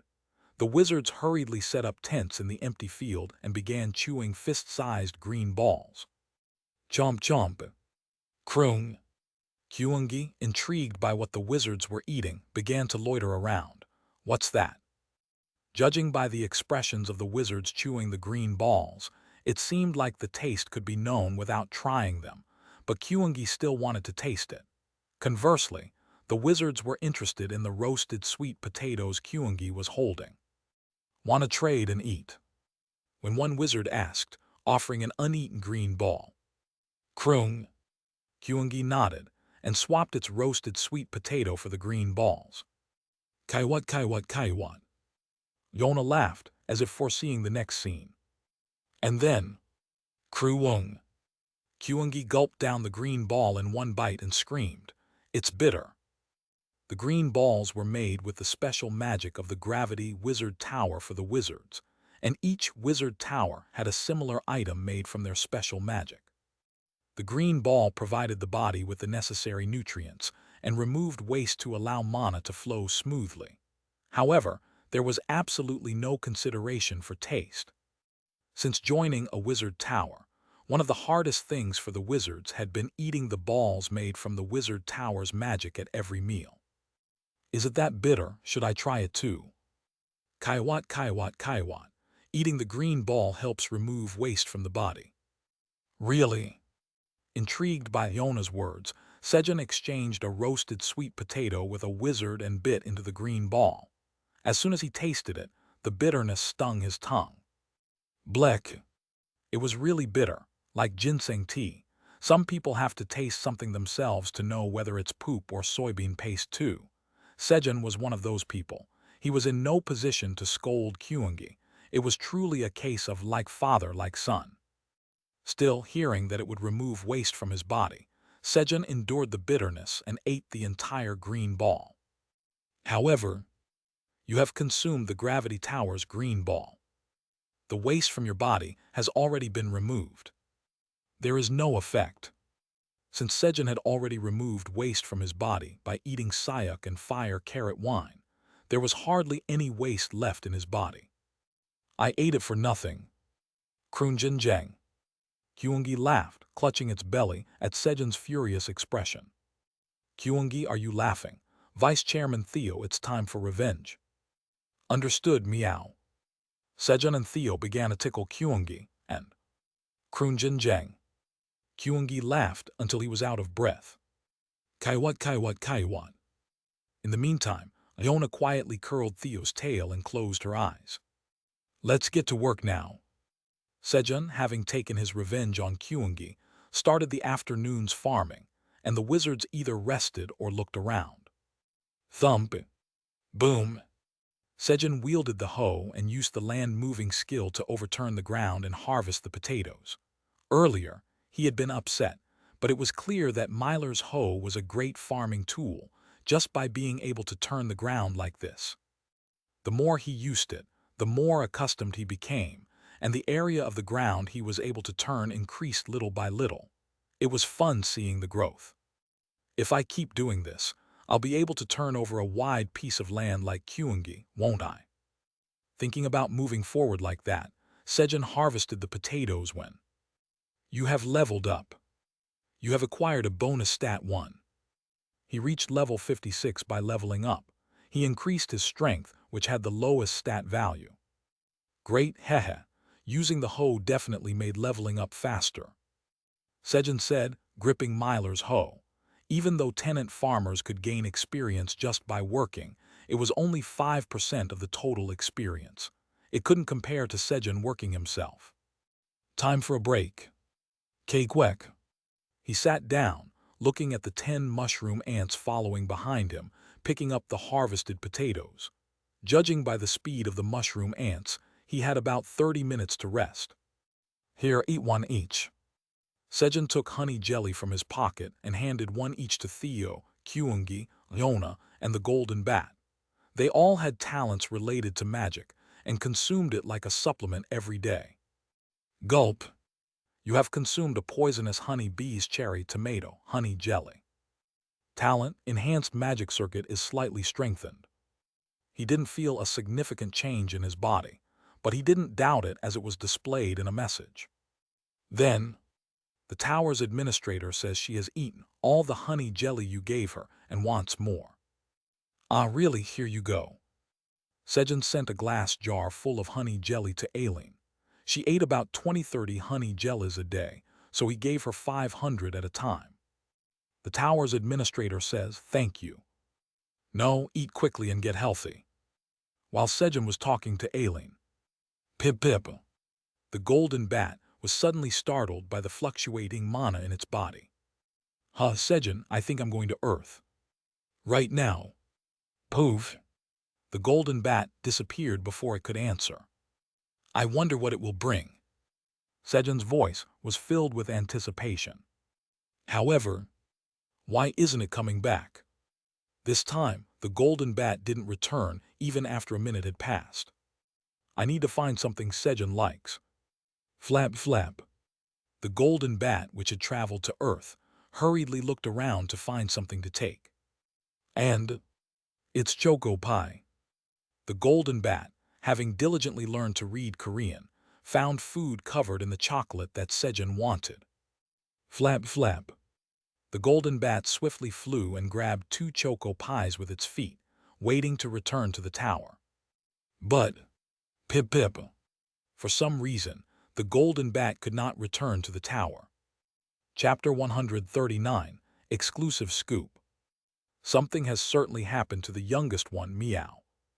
Kroong. We have to find the golden bat. Even after an hour had passed, the golden bat hadn't returned, and Theo and Kyungi's anxiety only grew. Sejun felt the same way. Kaiser Kellyan. Sejun hastily sought out Kaiser and Kellyan, the ones who had lived the longest and possessed the most wisdom. What's the matter? What's going on? Sejun explained the situation from an hour ago when the golden bat had disappeared. Simple, that kid's talent has grown. That's why it's staying longer on Earth. There must have been signs before. Signs, At Kaiser's words, Sejun recalled how the golden bat had been unable to go to Earth even after a week had passed. Right, such a mobility-based talent becomes highly unstable before growth, so the ability may not be activated. Kellyan added to Kaiser's explanation. So that's why it couldn't go to Earth. With the 2 dragons' explanation, Sejun understood why the golden bat had been unable to go to Earth. That's a relief. When will the golden bat return? Don't know that either. What? Yes, depending on its talent, it could be a day or even a month. All they had learned was that the golden bat would return at some point, but they didn't know how long it would take. Theo, go down quickly and ask Taejun to look for the golden bat. Finding the golden bat in Korea when they didn't even know where it was like looking for a needle in a haystack. But they had to do something, considering that the golden bat might be hiding and trembling with fear somewhere. Got it, Meow. I'll be back soon, Meow. Theo hurriedly gathered his things and went down the tower. What do? I can't go back. Flap flap. The panicked golden bat flew around frantically. It had never stayed on Earth this long, so it was extremely flustered. However, after an hour, the golden bat gradually adapted to the situation. Thinking about it, there was no one here who could harm it. To be honest, Sejun was no match for it in terms of combat power, and the ordinary humans here were even less of a match. And now, it could read any text since it had fully learned Korean. Pip pip, since I'm here, I might as well find out where I am and tell Sejun. With the thought of obtaining information that could help Sejun, the golden bat, now filled with courage, began to explore the surroundings. It carried 2 choco pies, as it didn't know when it would return and couldn't leave the food Sejun liked. And then, I found it, the golden ghost. Through a previously installed camera, Bei Jiangho, the assistant PD of There's Such a Thing in the World, was watching the golden bat live. Unable to shake his concern for the golden bat, Sejun focused on farming. For now, there was nothing he could do. Worrying wouldn't solve the problem either. In times like these, it was better to move one's body and sweat, and not to think about anything. Land moving. Sejun used Myler's hoe to plant sweet potato stems in the harvested sweet potato field. Thunk! As the hoe swung by, Sejun stuck into the ground. Rumble! You have planted 20 golden sweet potato stems. Your job experience increases slightly. Due to the effect of sowing LV. 6. The probability that the golden sweet potato sprouts will take root increases. Your proficiency of sowing LV. 6 slightly increases. The ground turned over and the sweet potato stems, which the rabbits had scattered at regular intervals in the field, were planted. From harvesting to planting, the uses of the land-moving skill were truly endless. Great 20 successful. Sejun wiped the sweat from his forehead and spoke. Even though he had only used the skill a few times, he was sweating profusely due to the high level of concentration required. While Sejun was busily planting sweet potato stems. Chomp chomp. Krung. It's delicious. Kyungi was watching Sejun while eating bixialgi, rice cake, dipped in honey. To comfort Sejun, who was worried about the golden bat, the rabbits had gathered all their money to use in relic, wealth-devouring rice dough. They added tower coins to it and made bixialgi with the rice flour they obtained. But since Sejun didn't feel like eating, Kyungi was enjoying the bixialgi all by himself. Are you enjoying the cake while the golden bat can't return from Earth? He had been worrying so much just a moment ago, but now he looked calm. Wasn't he adapting too quickly? However, Krung. Thinking about it, the golden bat has gone to Earth, and Dad is a weak Earthling who lives on Earth, so the golden bat is safe. Kyungi realized that there was no need to worry about the golden bat and became calm. The golden bat has gone to Earth, and Sejun is a weak Earthling who lives on Earth. Therefore, Earth, where the weak Earthlings live, is safe for the golden bat. Kyungi answered using Aristotle's 3 laws of logic, which he didn't even learn. He's smart, isn't he? Our Kyungi was definitely a genius, and Sejun realized he made another mistake. Who am I worrying about right now? On the 99th floor, there's nothing more useless than worrying about others. It was rather a situation where he should be concerned if the golden bat might harm people. It wouldn't, of course, since its gentle personality, but in the end, he only felt sorry for Theo, who went down. He can suffer a bit. Ever since he became the vice chairman, he's become too arrogant without lifting a finger. Then, gurgle, a sound from Sejun's stomach. As the worry about the golden bat's safety vanished, he became hungry. Kyungi, give me a piece of bixialgi. Pause. Kyungi, who was busily chewing on bixialgi, stopped at Sejun's words. And then, Krung. I ate all the bixialgi. Kyungi said, glancing at Sejun. It seemed that the one he just ate was the last piece.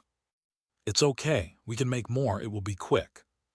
Bixialgi can simply be made by mixing rice flour with water and sugar, and then steaming it. Krung. Then Kyungi wants to eat bixialgi again. Sure. Thus, when Sejun went to the kitchen with Kyungi to make bixialgi again, Squeak! Father Rabbit came over to Sejun, holding an onion the size of a fist. Ah, an onion.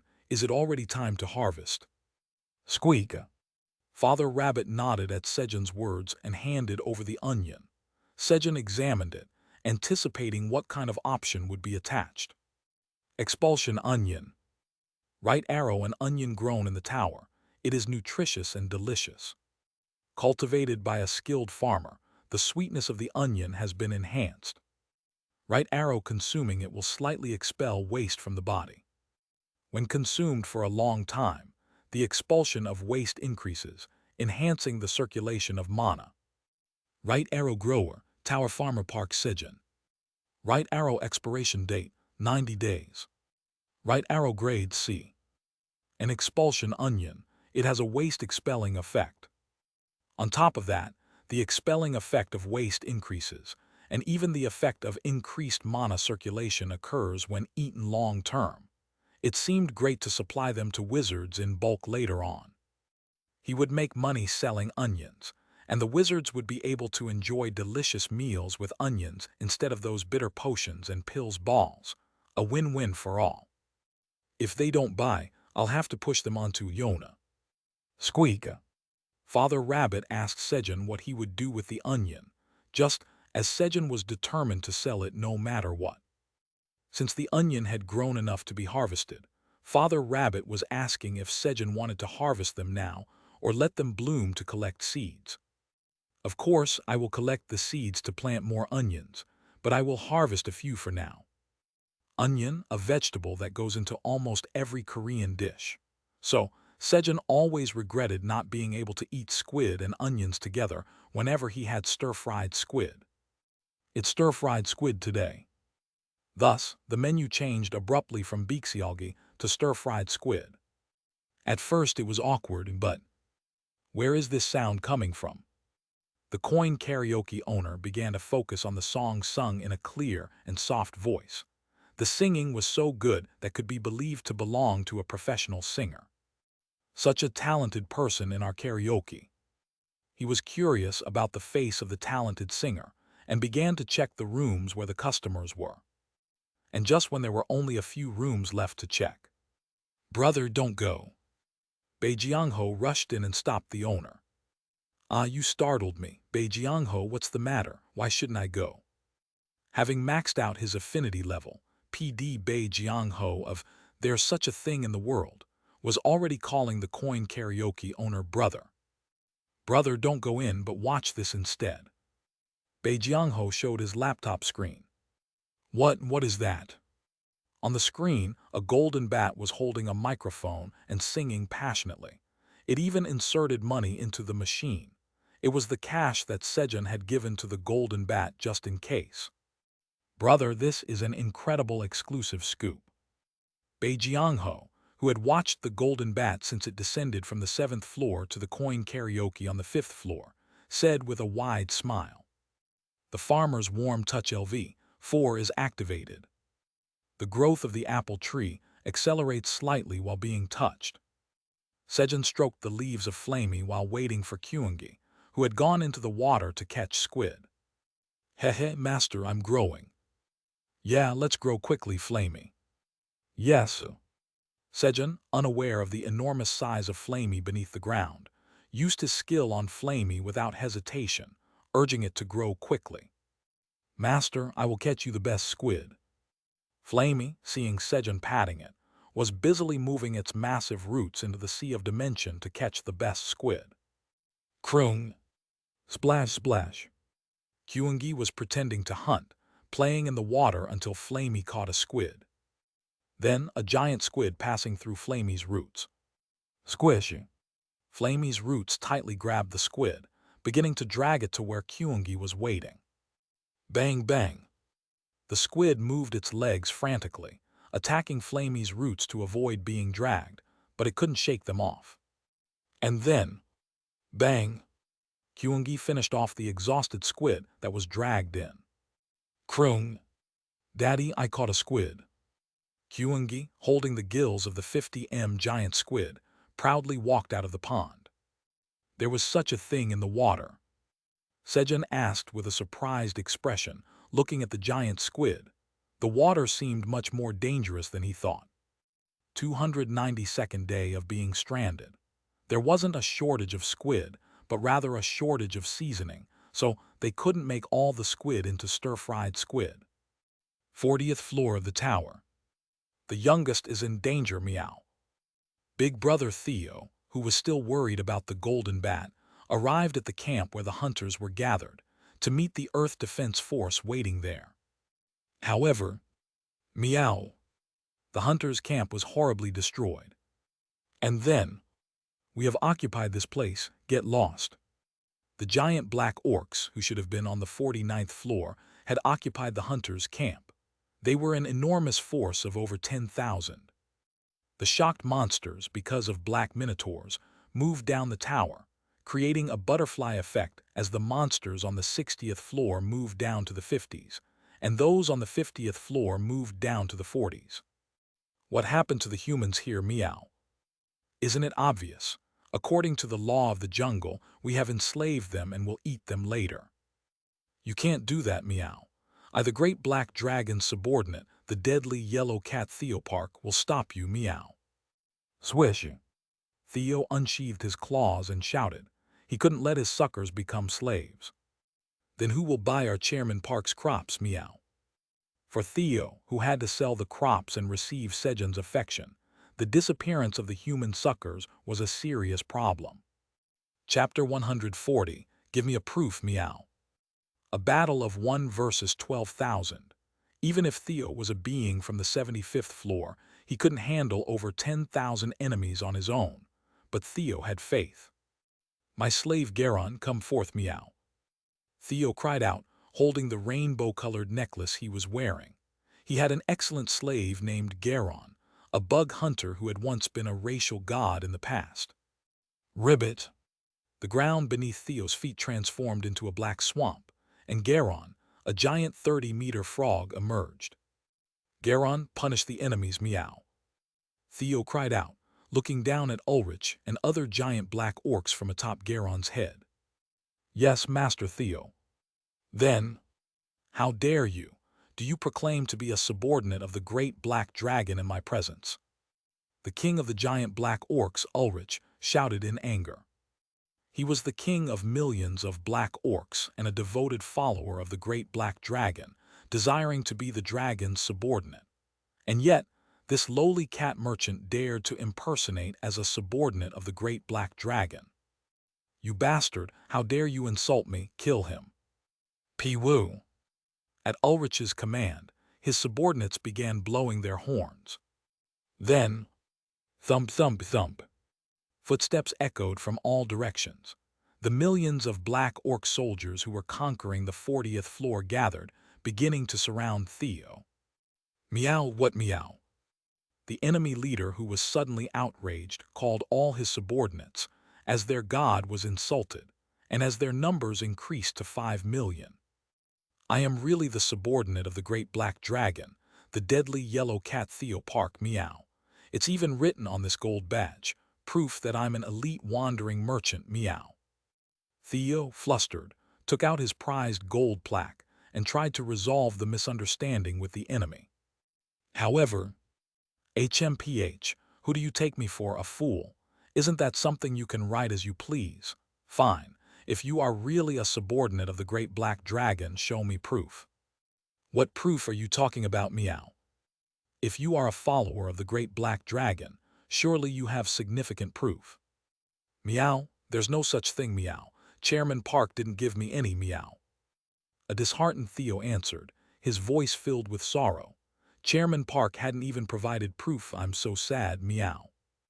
No proof, then just die, attack. Pee-woo-um. With Ulrich's command, the horn sounded again. Wazza, kill the enemy. Driven by the sound of the horns, 5 million black orcs charged to kill just Theo. So began the battle of 2 versus 5 million. Garon, can we win, meow? Master Theo, I'm a bug hunter, you know. Though Garon was strong against insects, he was weak in this kind of battle. Besides, there was no water around to help him unleash his full strength. Then there's no other way, meow. Jonah, wake up, meow. Although he didn't want to ask for help, it was an emergency. It was not the time to consider such things. Theo hurriedly awakened Iona, who was hanging from his tail. Iona had been brought along in the rush. Kaiwo, Vice Chairman Theo, what's going on? Iona, annoyed at being awakened by Theo, got up. If she was awakened for nothing, she wouldn't let it go. Her anger gauge was at level 1. Iona, now's not the time to sleep, meow. Kaiwo, not time to sleep, huh, black orcs. Upon Theo's words, Iona looked around and discovered 5 million black orcs charging in their direction. Kaiwo, what's happening? Iona's anger gauge increased. How dare they disturb her sleep? Just as she was preparing to cast a magic spell to punish the black orcs who had awakened her when. Stop, black orcs, stop the attack. From afar, Ulrich, who had spotted Iona, hurriedly shouted at the black orcs. It was almost a scream. Everyone stop. The king commands you to stop the attack. From the back, the black orcs who had heard the command rushed forward to forcibly stop the charging black orcs. Fortunately, no black orc had attacked yet. Phew! Ulrich, who had just prevented the extinction of the black orc tribe, wiped his cold sweat and sighed in relief. It was just one more enemy, but because of that one, Ulrich gave up the fight. In fact, it was practically a surrender. Why is the great destructive wizard Iona coming out of that cat merchant's tail? Ulrich looked at Theo and Iona with an incomprehensible expression. Meow, they suddenly stopped attacking, meow. It must be because they recognized the great black dragon's subordinate, the deadly yellow cat Theo Park, meow. Iona, I'm sorry for waking you up for nothing, meow. It was Iona that made them stop, but Theo thought it was thanks to the protection of Sejun's knee. And such a knee's protection made him deadly, meow. Hut, move aside, meow. Theo, who had reversed summoned Garon, confidently strode through the black orcs toward Ulrich. And then, Ulrich quickly released the suckers, I mean humans, meow. They're my precious customers, meow. Theo, looking at Ulrich, spoke confidently. Iona was glaring at Ulrich from behind Theo. If you don't listen, your whole tribe will be exterminated. Iona was only thinking of resolving the situation quickly and going to sleep. Phew, all right. What, meow? All right. How dare you talk informally to the great black dragon's subordinate, the deadly yellow cat Theo Park, meow. Seeing Ulrich back down, Theo's arrogance seemed to worsen. Understood, release the humans. A moment later. We brought them here. The black orcs brought the captured hunters.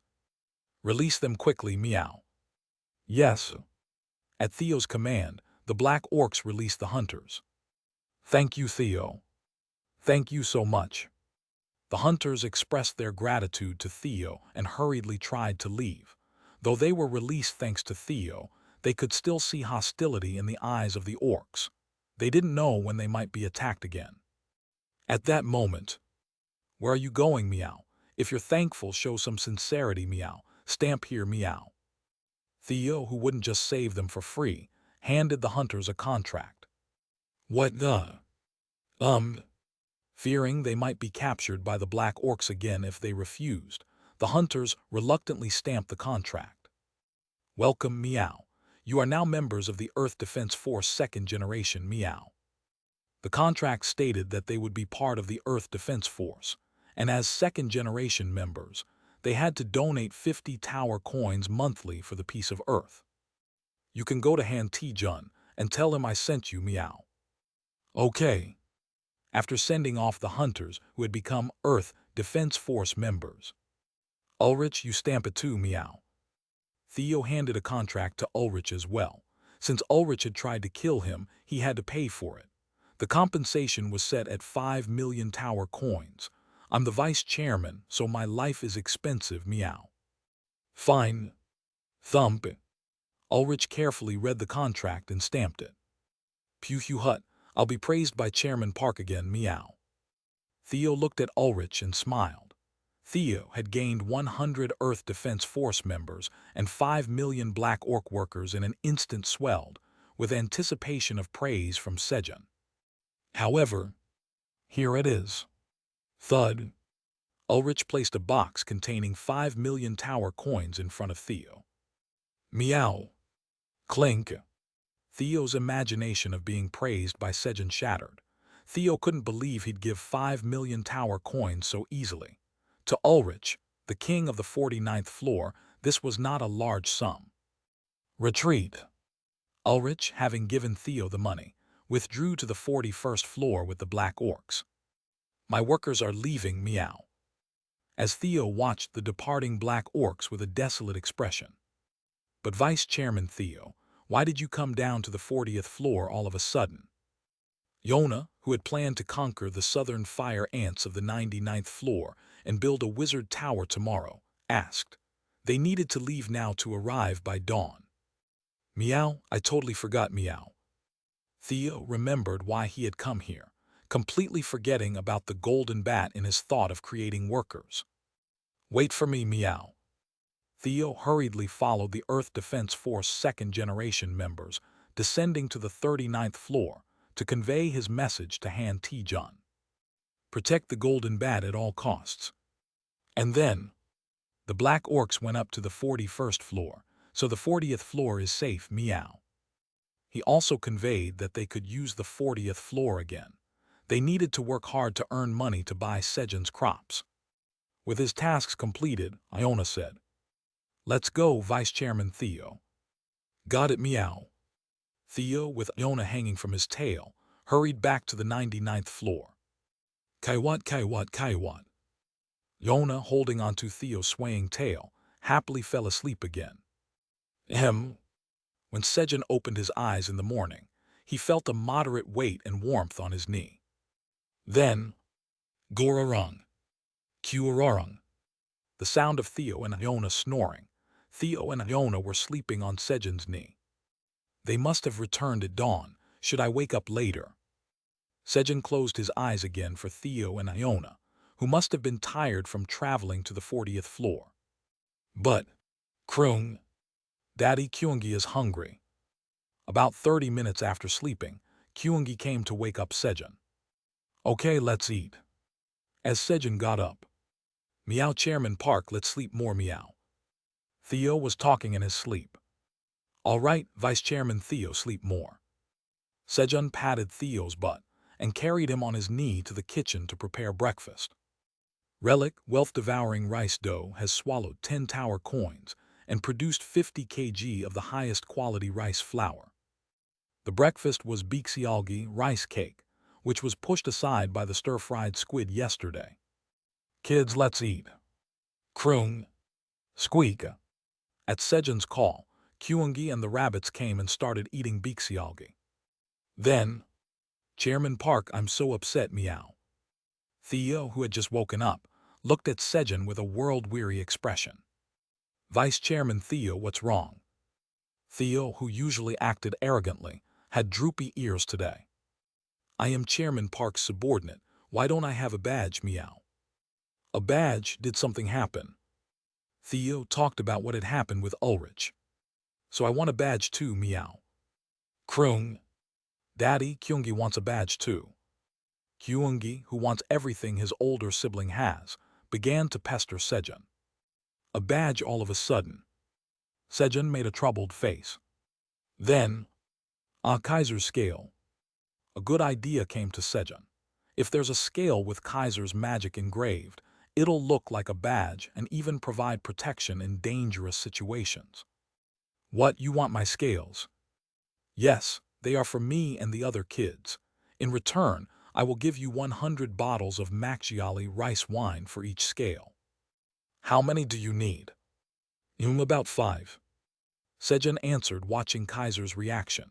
He needed 5, one for himself, Theo, Black Rabbit, Kyungi, and the Golden Bat. What 5? Kaiser's voice rose. Was it too many? Then, as Sejun was thinking of excluding himself, and the Golden Bat went. Don't value your life, you brat. You should have at least 10 of my scales. On the 293rd day of being stranded, Kaiser, who was greedy for Maxiali, forcibly sold Sejun 20 scales engraved with the Dragon Tribe skill, Dragon Skin. For Sejun, it was a trade for which he was very grateful.